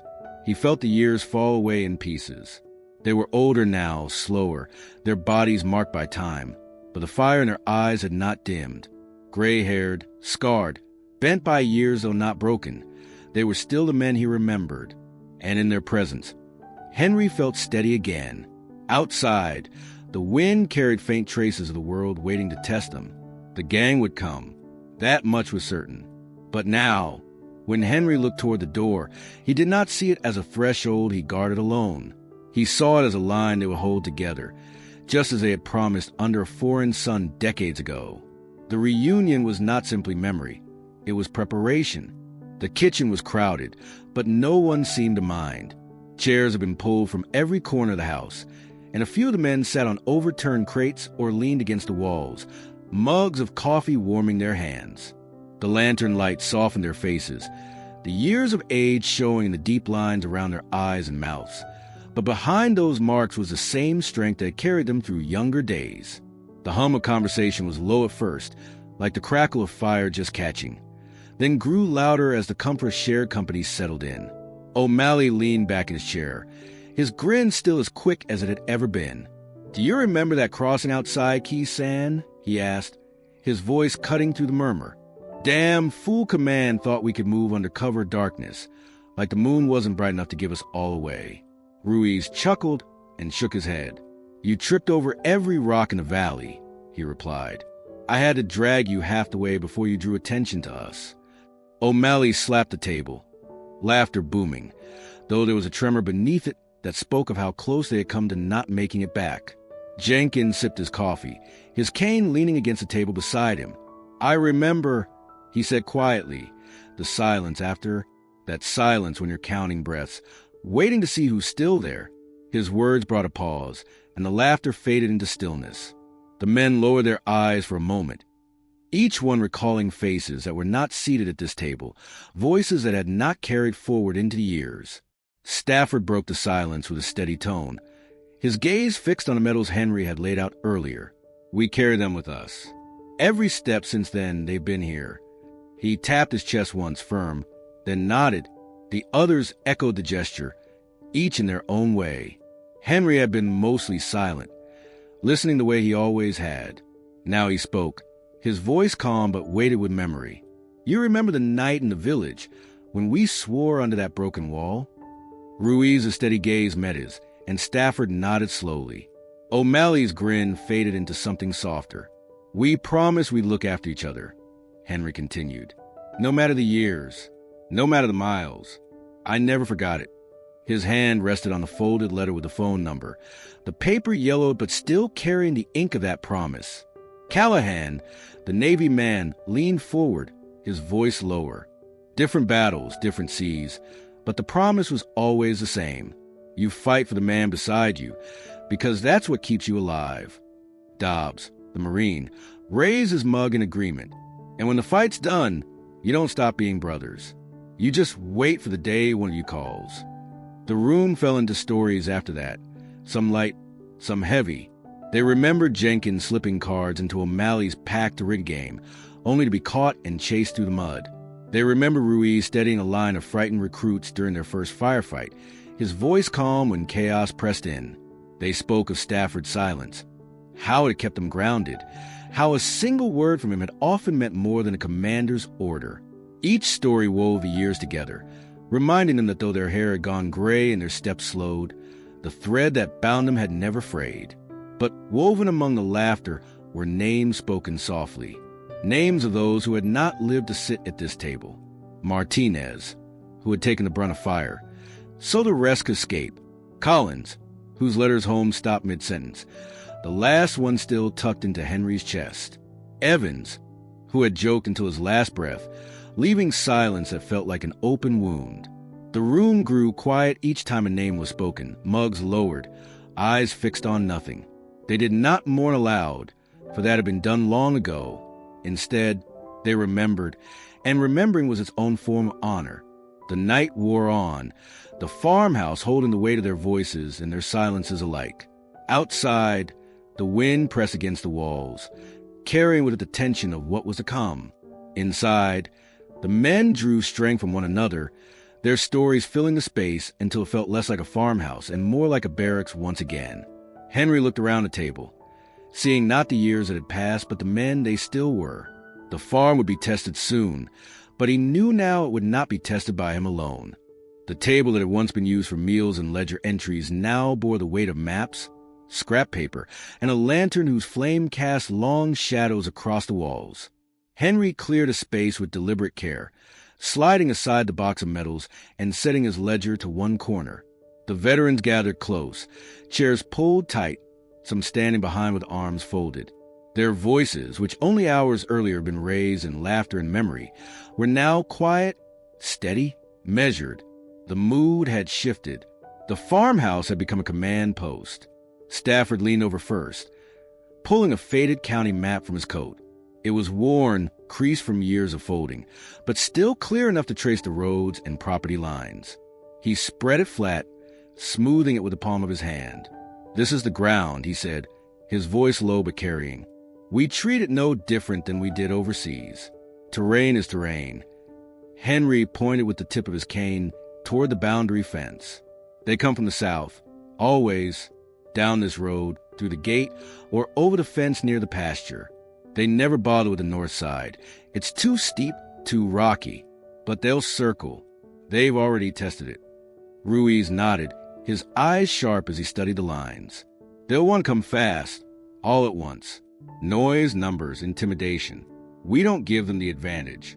We force them into bottlenecks." His finger tapped the gate. "Here, this is where they expect you to break. So we make it where they slow instead." Dobbs, the Marine, leaned forward. "Barricade the drive just inside the gate. Not too much, just enough to make them stop, get out, and move it. That kills their momentum. While they're fumbling, we control the ground." O'Malley grinned faintly, though his tone held no humor. "And if they try the fence lines, we'll be waiting. I've built enough makeshift traps in my time to slow a man down. A few boards with nails angled just right. They won't be climbing so quick." Jenkins tapped his cane against the floor in agreement. "We don't need to hurt them bad, just enough to remind them they're not walking into an empty field. Delay is as good as strength when you're outnumbered." Callahan, the Navy man, pointed toward the barn. "That's the high ground here. From the loft, you got a line of sight on both the road and the pasture. Someone posted there can see them before they're halfway in. We rotate that watch. Keep eyes open through the night." Henry listened, saying little, but his gaze followed each point, each line drawn across the map. This was a language he had lived in his youth, and hearing it again filled him with a grim steadiness. He saw the farm not as fragile land under threat, but as ground to be held, defended with patience and precision. They sketched routes in pencil, marked positions with coffee-stained spoons and folded napkins. Ruiz suggested fallback points. Jenkins marked places to station lanterns to confuse shadows, and O'Malley insisted on keeping one vehicle hidden behind the shed, ready if someone needed to move fast. The conversation was calm, unhurried, but carried the urgency of men who had done this before and knew time was short. At one point, Henry stepped away and returned with a bundle of rope, wire, and old fence posts. He laid them on the floor, tools enough to make a few obstacles, he said simply. The others nodded, already envisioning how to set them. They did not speak of weapons directly, though knives and a few pistols had been placed quietly on the table. No bravado surrounded them, just the understanding that they were part of the plan, no different than a rope or the nails. When the map was marked and the room had fallen to silence, Stafford looked up. This isn't about winning a war. It's about showing them this farm isn't theirs to take. We hold until they decide it costs too much. His words were met with nods around the table, each man accepting the plan without hesitation. Henry placed his hand on the map, palm flat against the paper. This land has stood longer than them, longer than me. If this is where we make our stand, then so be it. His voice carried not anger but resolve, the kind that settled like stone. The lantern flame flickered, casting the shadows of old soldiers across the walls, their outlines bent but unbroken. The strategy was set, the farm redrawn, as a battlefield. Outside, the wind carried the promise of the storm that was coming, but inside, the men were ready. They had walked this ground before, in other countries, under other skies. And now, together again, they would walk it here. The farm took on a different shape once the sun went down. The familiar outline of barns and fences blurred into shadow, the land no longer just soil and would be perimeter, a line that had to be held. Lanterns glowed in the windows of the farmhouse, their steady light casting long beams across the yard, not enough to reveal everything, but enough to let anyone watching know the place was not asleep. Henry sat for a time on the porch, Kane resting across his knees, watching as the men spread out in twos and threes. Ruiz and Callahan walked the southern fence, their silhouettes moving slow but steady, stopping now and then to press against the posts and test their strength. O'Malley and Dobbs circled toward the barn, one with a flashlight beam cutting low across the ground, the other scanning the tree line, as if expecting movement at any moment. Jenkins stayed near the gate, his cane tapping against gravel, though his eyes missed nothing. Stafford, quiet as always, took up the watch from the loft, his figure half hidden in shadow, but his gaze steady on the road. The air was cold enough to nip at fingers and ears, but none of them complained. They had walked colder nights in harsher places, and each step now carried the rhythm of men who had done this all before. Their boots pressed into the dirt with deliberate weight, the sound of their movements more reminder than noise. If the gang was watching from the road, they would see lanterns lit, men awake, a farm alive and guarded. Henry rose after a while and joined the circuit, his pace slower but no less firm. He walked with Ruiz along the fence, his lantern casting arcs of light across the posts. Ruiz spoke quietly, voice carrying only far enough for Henry to hear. "They're waiting. They'll test us when they think we're weary." Henry nodded, tapping the cane against the ground. "Then we show them we don't tire easy." Farther along, O'Malley's laugh rang once into night, low and short, before fading back into the silence. He was telling Dobbs about a night in '71, when a watch like this had ended with a goat startling half a platoon. The laughter cut through the tension briefly, but as soon as the sound drifted off, the stillness returned, heavier than before. Every hour, the men rotated, their movements wordless, as if guided by instinct.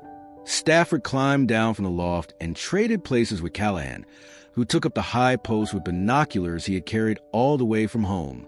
Jenkins, though leaning more heavily on his cane, refused to leave the gate, insisting he could hear the road better than anyone else. Henry let him be. Each man had chosen his place, and each one held it without question.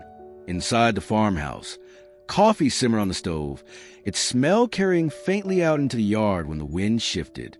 Now and then one of the men came in to warm his hands, then went back out without lingering. The kitchen table remained covered in maps and notes, the lantern burning there a reminder that the plan was still alive, still guiding them. Past midnight, the quiet deepened. The cattle, restless earlier, had settled near the far end of the pasture, their bodies huddled together. The night air sharpened, the stars bright but cold, the frost beginning to gather on the fence rails.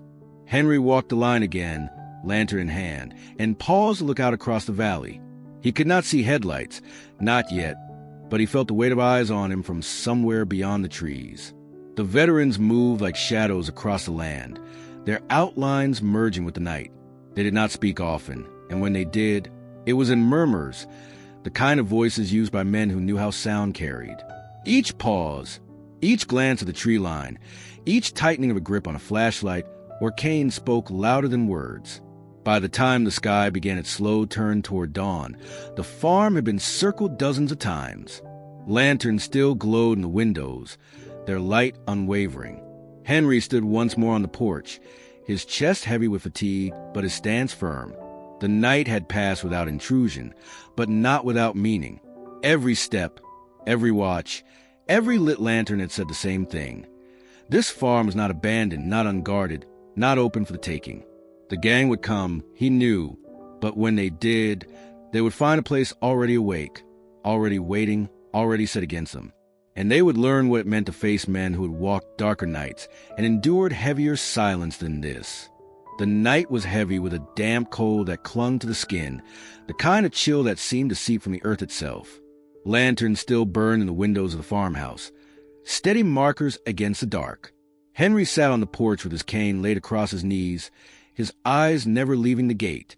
Around him, the veterans held their stations, shadows moving with purpose, the quiet rhythm of boots on soil marking their rounds. The farm had not slept, and every man felt the tension in the air. It began with the distant thrum of engines, low at first, then rising until it filled the valley. Headlights cut through the trees along the southern road, bouncing against the trunks before spilling across the pasture. 3 vehicles, maybe 4, rolled toward the gate with speed, gravel spitting from their tires. The sound carried sharp in the night, and the cattle stirred restlessly at the far end of the field. Henry tightened his grip on the cane, his body still, but his mind alert. This was the moment they had been waiting for. The gang pulled up just outside the gate, engines idling rough and loud, music thumping from one of the cars. Doors swung open and men spilled out, their voices brash, carried with the arrogance of numbers. Vince was there, his tall frame unmistakable in the headlights. He shouted across the yard, his words cutting through the cold. "Old man, time's up. This land isn't yours anymore." His laughter drew echoes from the men around him, their silhouettes shifting like restless dogs behind him. But instead of silence, his words were met with motion. Ruiz and Callahan stepped forward from the fence line, their lantern beams swinging across the ground to reveal figures already waiting. Dobbs and O'Malley emerged from the shadow of the barn, moving with a steady gait of men who had walked into trouble before. Stafford watched from the loft, his outline visible only as a still shadow above, eyes fixed on the cars. Jenkins, cane in hand, leaned against the gate itself, his posture calm but unyielding. The gang hesitated, their noise faltering as they realized the farm was not defended by one old man, but by many. Vince's smirk wavered, but he stepped closer, his boots crunching against the gravel. "What's this?" he demanded, trying to steady his voice. "You called in some old friends? You think that changes anything?" Henry finally rose from the porch, his lantern casting light across the yard. He leaned on his cane, his shoulders straight despite the weight of years. "You came looking for an easy fight," he said, his voice calm but carrying. "You won't find one here." His words were followed not by bluster, but by silence, the kind of silence that comes when men know they are not bluffing. The first clash came sudden. One of the younger gang members, impatient, rushed the gate, shouting as he tried to vault the fence. Jenkins shifted his cane and swung it with precision, catching the boy hard across the ribs.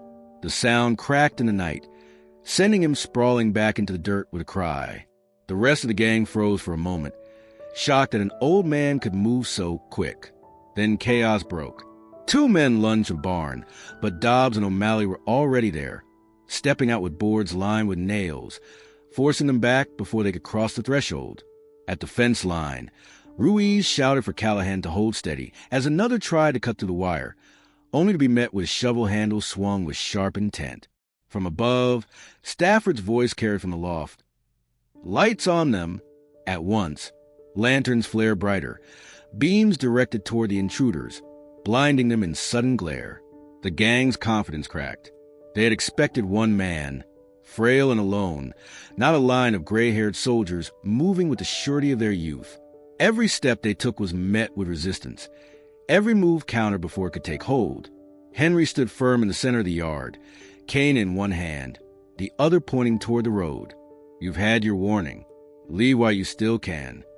For a tense moment, it seemed they might push harder, the weight of their numbers urging them forward. But the sight of Jenkins still steady at the gate, Dobbs unmoving by the barn, and Ruiz holding the fence line wore them down. Vince cursed under his breath, his voice cracking with anger. "This isn't over," he spat, backing toward the cars. "You can't hold out forever." Engines roared to life, tires kicking up gravel as the gang retreated into the dark, their threats trailing behind them in the wind. The veterans did not chase. They stood their ground, watching until the last headlight vanished into the trees. Only then did the yard fall back into silence, broken by the sound of Henry lowering himself onto the porch step. The farm had held. The first clash was over, and the gang had been driven back. But Henry knew, and so did every man beside him, that the storm was not finished. The night had proven their resolve, yet had also promised that worse was still to come. The morning after the clash carried a different kind of air across the farm. The frost was still on the fence rails, the cattle still shifting restlessly in the pasture, but the men moved with renewed purpose. What had been a quiet farmhouse on the edge of the valley now carried a hum of activity, the rhythm of boots on gravel, the scrape of tools against wood. The veterans had seen enough to know the gang would not accept defeat. They would come back, angrier and with greater numbers. If the farm was to hold, it had to be more than land. It had to be a fortress. Henry watched from the porch at first, leaning on his cane as Ruiz directed men to the gate. They worked with fence posts and barbed wire, stretching new lines at angles to slow vehicles and forced them to swerve. Old lumber from the shed was repurposed into barricades, stacked across the drive just inside the gate. Jenkins supervised there, his cane tapping against the dirt as he pointed out weak spots, insisting they reinforce the posts until they would not give easily. At the barn, Dobbs and O'Malley hammered boards into place across the lower windows, leaving only narrow slits for light in sight. They tied rope ladders inside, leading to the loft, which now served as a lookout point. Stafford spent most of the morning there, binoculars in hand, watching the tree line for signs of movement. He hardly spoke, but every time his gaze shifted, the others trusted it. Tripwires were strung along the pasture's edge, subtle enough to vanish into grass, but tight enough to trigger cans filled with stones, each one ready to rattle loud if disturbed. Callahan took charge of those, his sailor's hand steady as he tied knots that would not slip. He muttered to himself as he worked, old habits from years of rigging lines, but his eyes were sharp. "No one stepping through here without us knowing it," he said once, almost to himself, before moving down the fence with another length of wire. The farmhouse itself became a post. Lanterns were positioned at every window, their wicks trimmed and ready to flare at a moment's notice.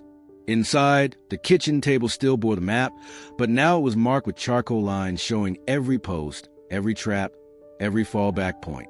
The veterans moved in and out with the same rhythm they once had in field camps, some building, some guarding, some resting in shifts.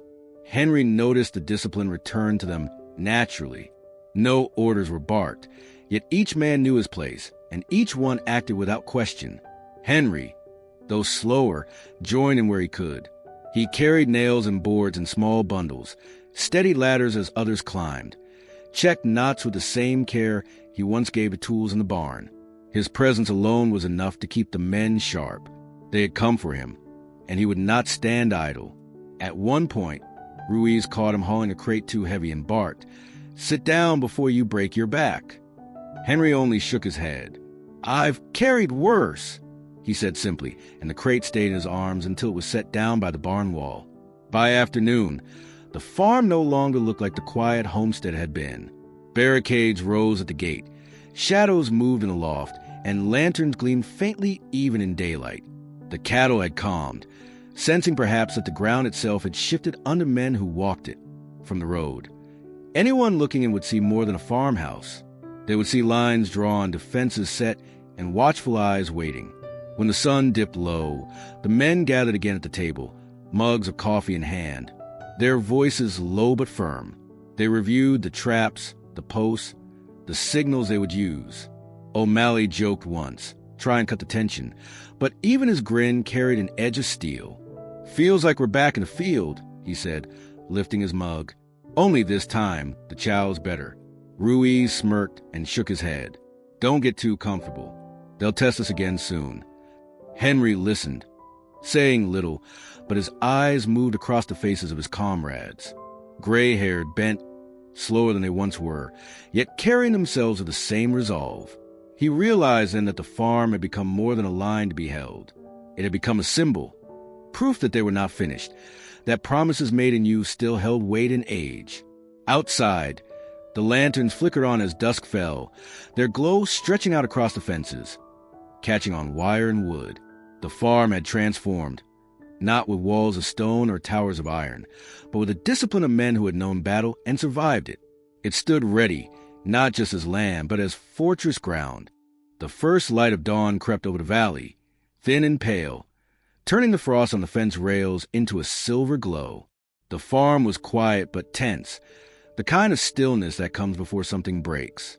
Henry had risen before the others, standing on the porch with his cane pressed into boards and his eyes fixed on the southern road. He could hear it before he saw it.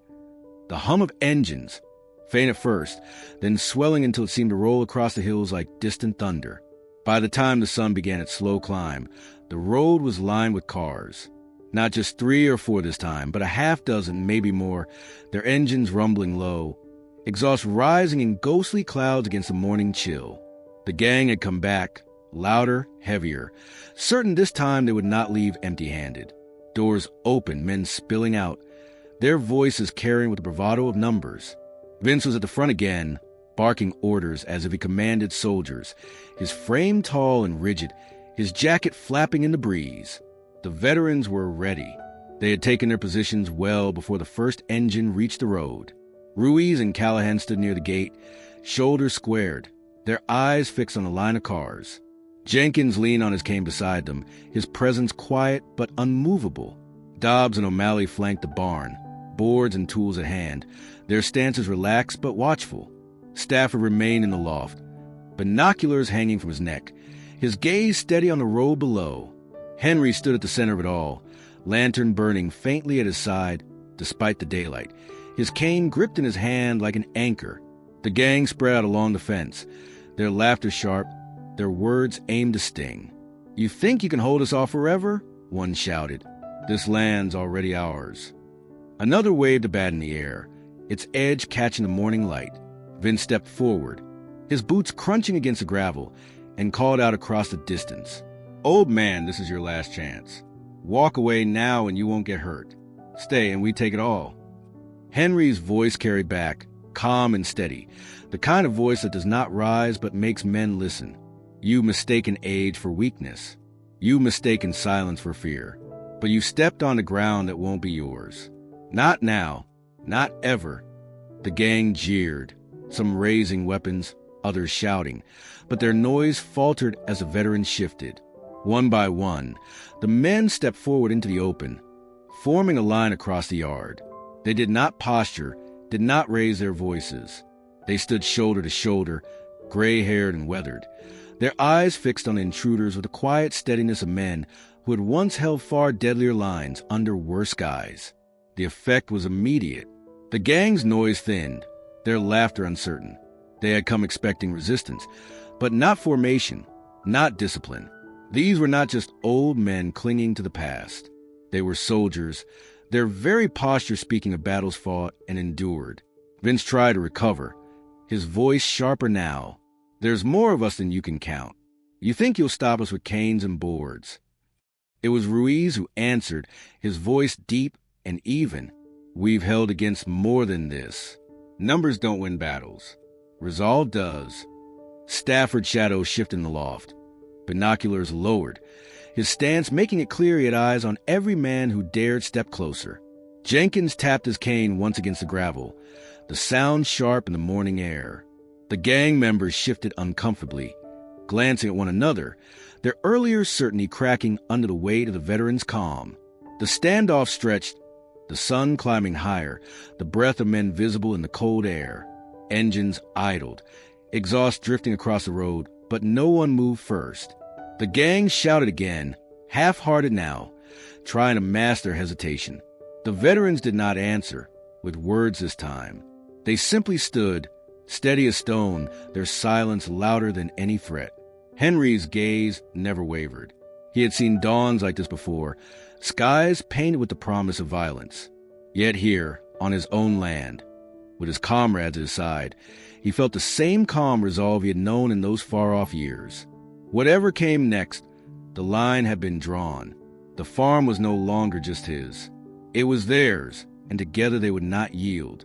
The engines idled on the road, their low growl steady as the men who drove them shifted impatiently outside. Frost clung to the grass, melting now under the rising sun, but the cold still hung sharp in the air. The gang spread out in a loose line, bats, chains, and makeshift weapons swinging at their sides, their bravado thinning with every minute of silence that stretched between them and the men waiting across the yard. Henry stood at the center, lantern dim in his hand. Kane pressed into the ground. His shoulders, though bent with age, carried a steadiness that no wind could shake. Around him, the veterans held their posts, Ruiz and Callahan by the gate, O'Malley and Dobbs at the barn, Jenkins standing tall enough beside the fence to cast a longer shadow than his cane, Stafford watching from above. They did not shout. They did not move. They simply stood, the kind of stillness that unnerved men who had come to rely on noise for courage. Vince, tall and brash, took a step forward, his boots crunching the gravel, his jacket swaying with emotion, his voice sharp enough to carry across the space. "This is your last warning. Walker, you think you've built a wall of old men, but walls crack. Will come through one way or another." His smirk flickered, though, betraying the hesitation beneath the words. Henry did not answer right away.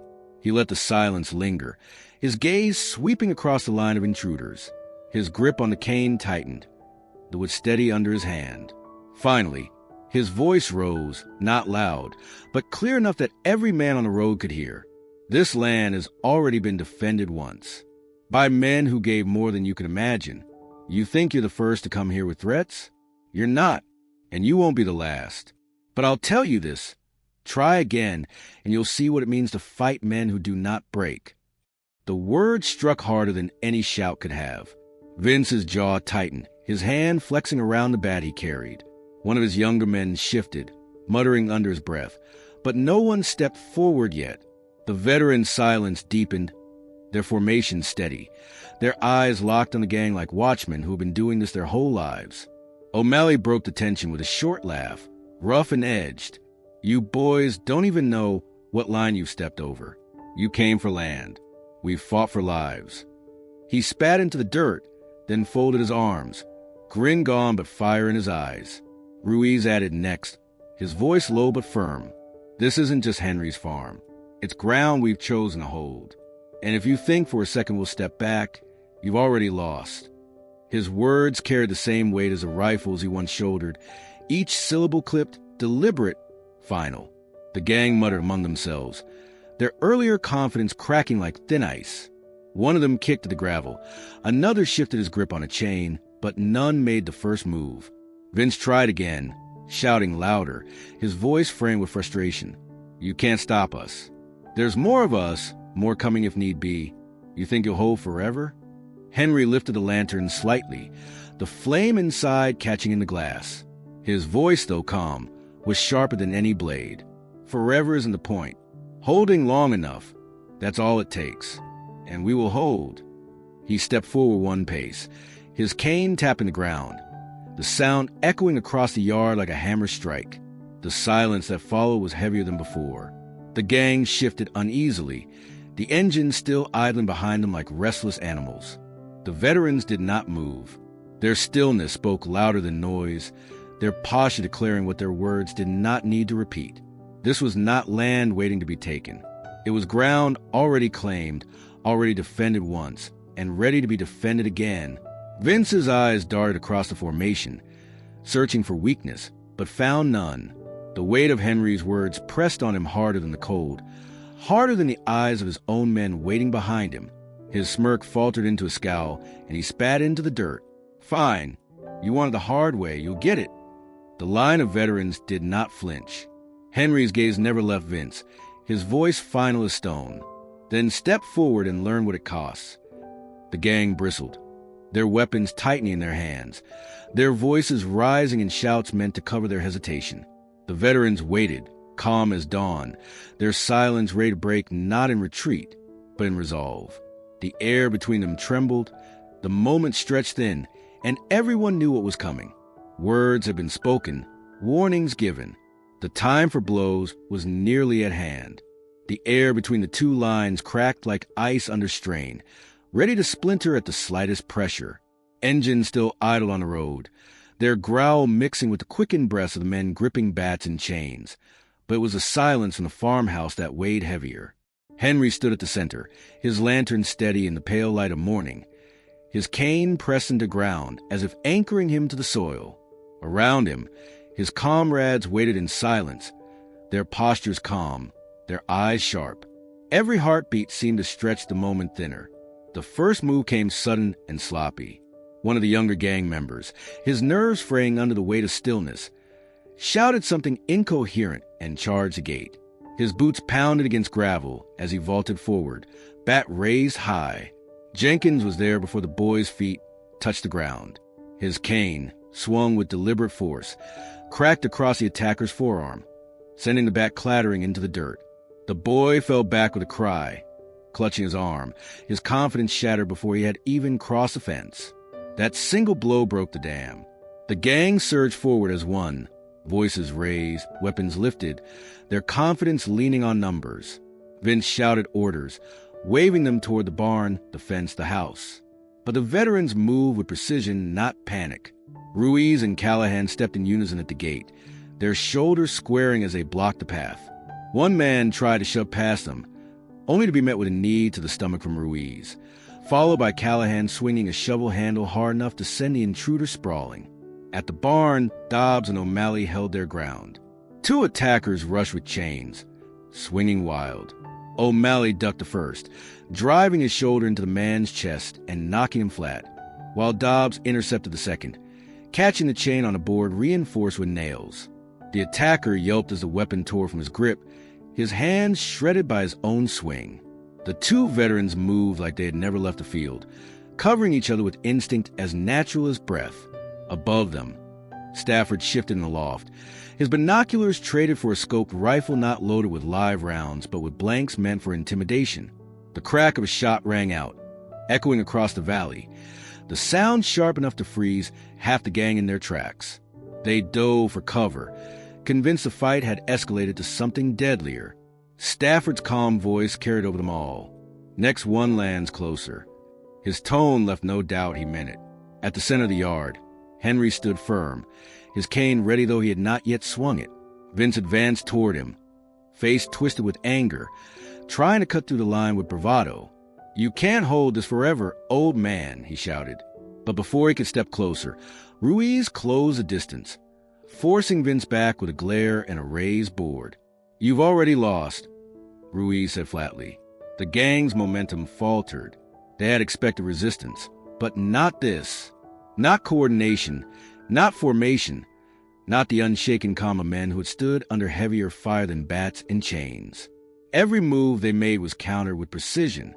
Every swing they attempted left them off balance, punished by a cane, a board, or a shove that sent them sprawling into the dirt. The noise of the clash filled the air, shouts, grunts, the thud of bodies hitting ground, the crack of wood against metal. But beneath it all was the steady rhythm of the veterans breathing, calm and even. They did not waste energy. They did not lash out blindly. They fought with the same economy of motion they had learned decades ago, each strike serving purpose, each step placed with care. After minutes that felt stretched into hours, the gang began to break. Two men scrambled back toward their cars, dragging the one who had taken Jenkins' cane across the ribs. Another limped away from the barn, clutching a hand torn open by nails. Vince still shouted, still swung his bat in the air, but even his voice had lost its edge. His men looked to him, saw no victory in his eyes, and faltered further. Henry finally raised his voice, not loud but cutting through the chaos with ease. "Enough." The single word carried more weight than all the gang shouting. The veterans fell still, holding their ground, while the intruders staggered back. The farmyard, moments ago alive with noise, fell into uneasy silence broken only by the cough of engines still idling on the road. Vince glared across the yard, chest heaving, his pride dented more than his body. "This isn't over," he spat, voice cracking. He signaled to the others, and one by one they retreated, climbing into cars, slamming doors, throwing curses out the windows as they roared away down the road. Dust rose behind them, hanging in the morning air like a fading shadow. The veterans remained where they stood, breathing steady, eyes fixed on the road until the last echo of engines disappeared into the trees. Henry lowered his lantern, his cane pressing firm into the dirt. The farm had held again, not with firepower, but with discipline, with men who knew how to stand unbroken when chaos came. The break had come, the blows had landed, and the gang had learned what it meant to face men who did not yield. The dust still hung in the air when the first sirens wailed in the distance.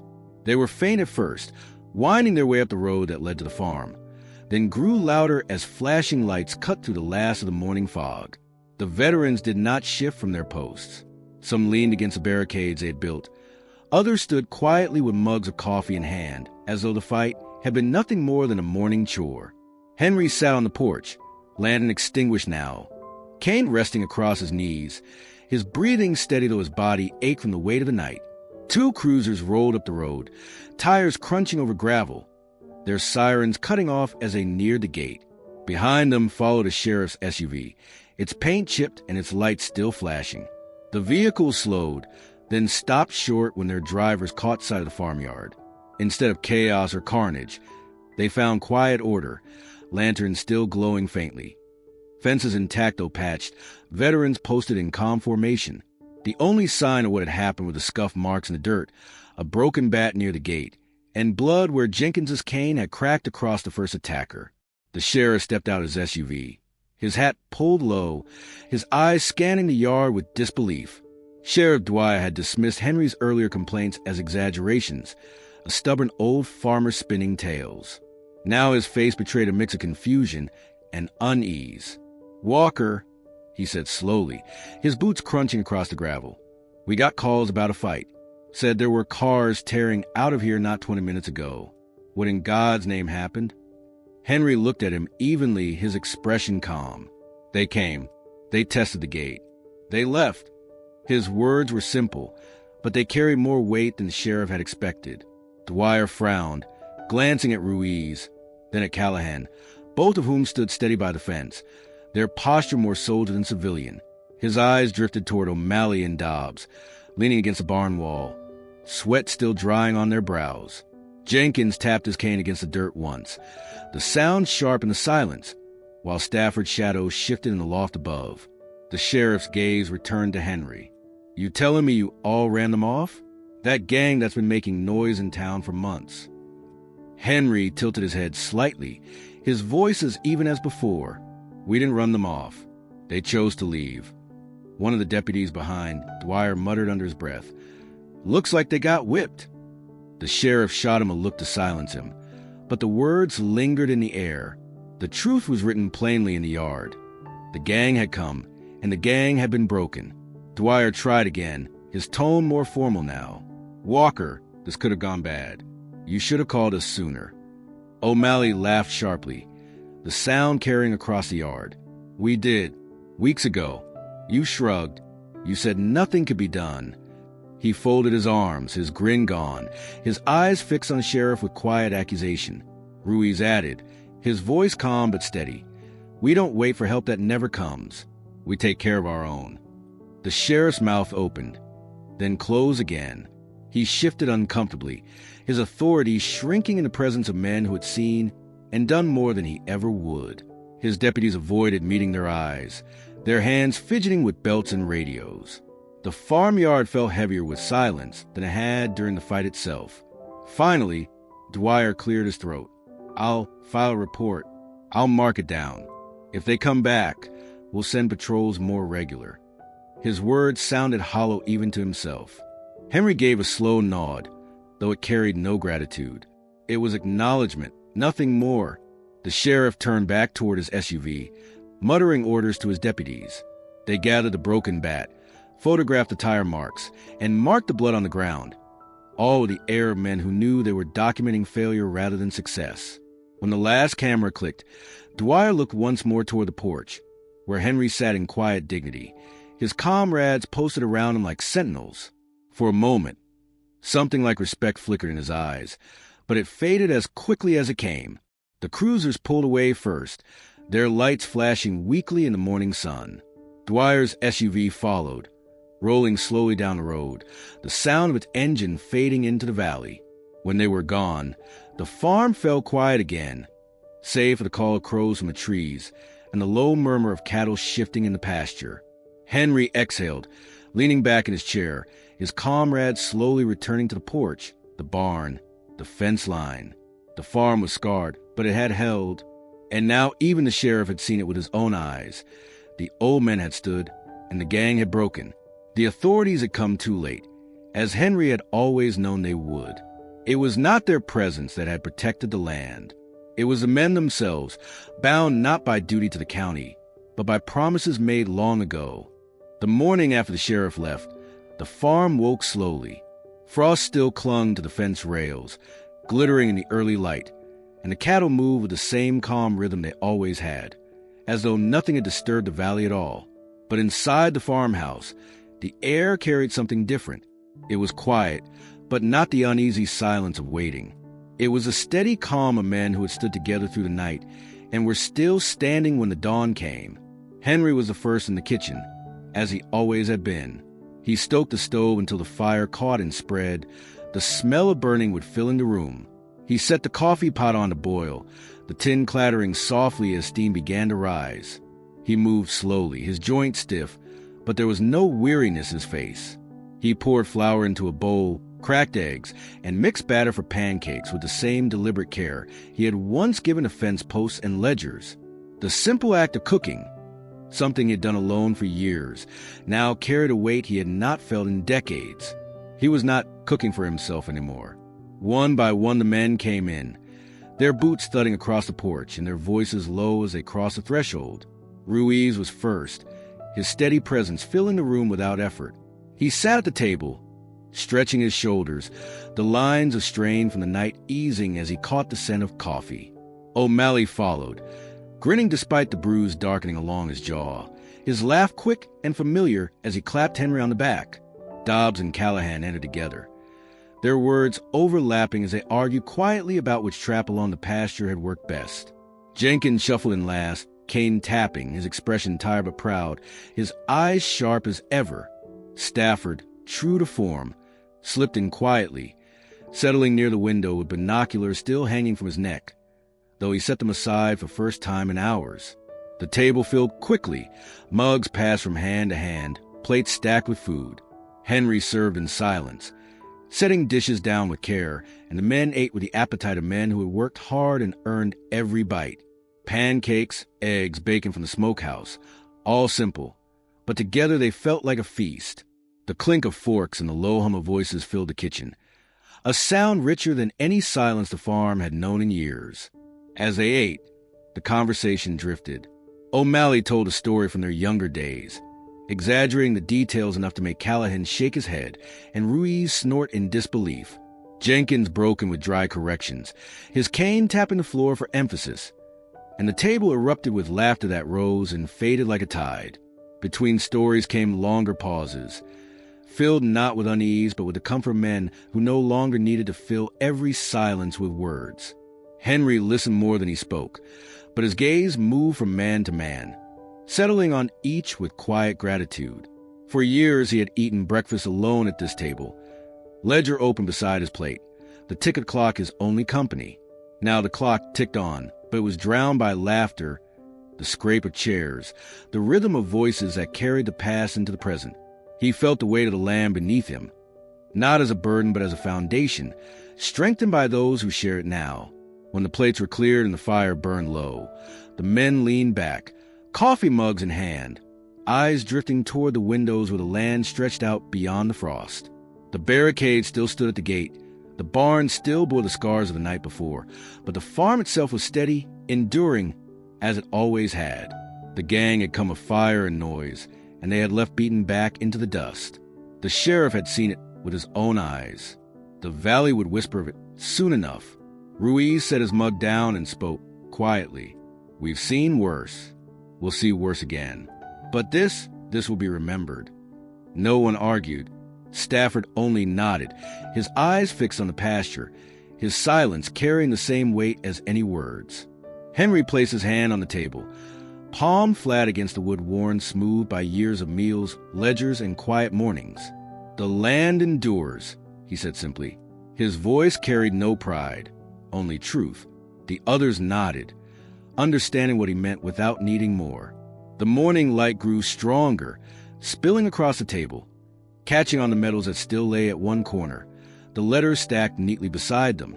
The farm had held, the men had stood, and together they had proven what Henry had always known deep down, that some ground is never surrendered, not to fear, not to time, not to those who believe strength comes only in numbers. They lingered at the table long after the food was gone, the warmth of fire and company stronger than any walls. Outside, the valley carried on as though nothing had happened. Inside, Henry knew the truth. The farm stood, and so did he, and like its keeper, it would endure.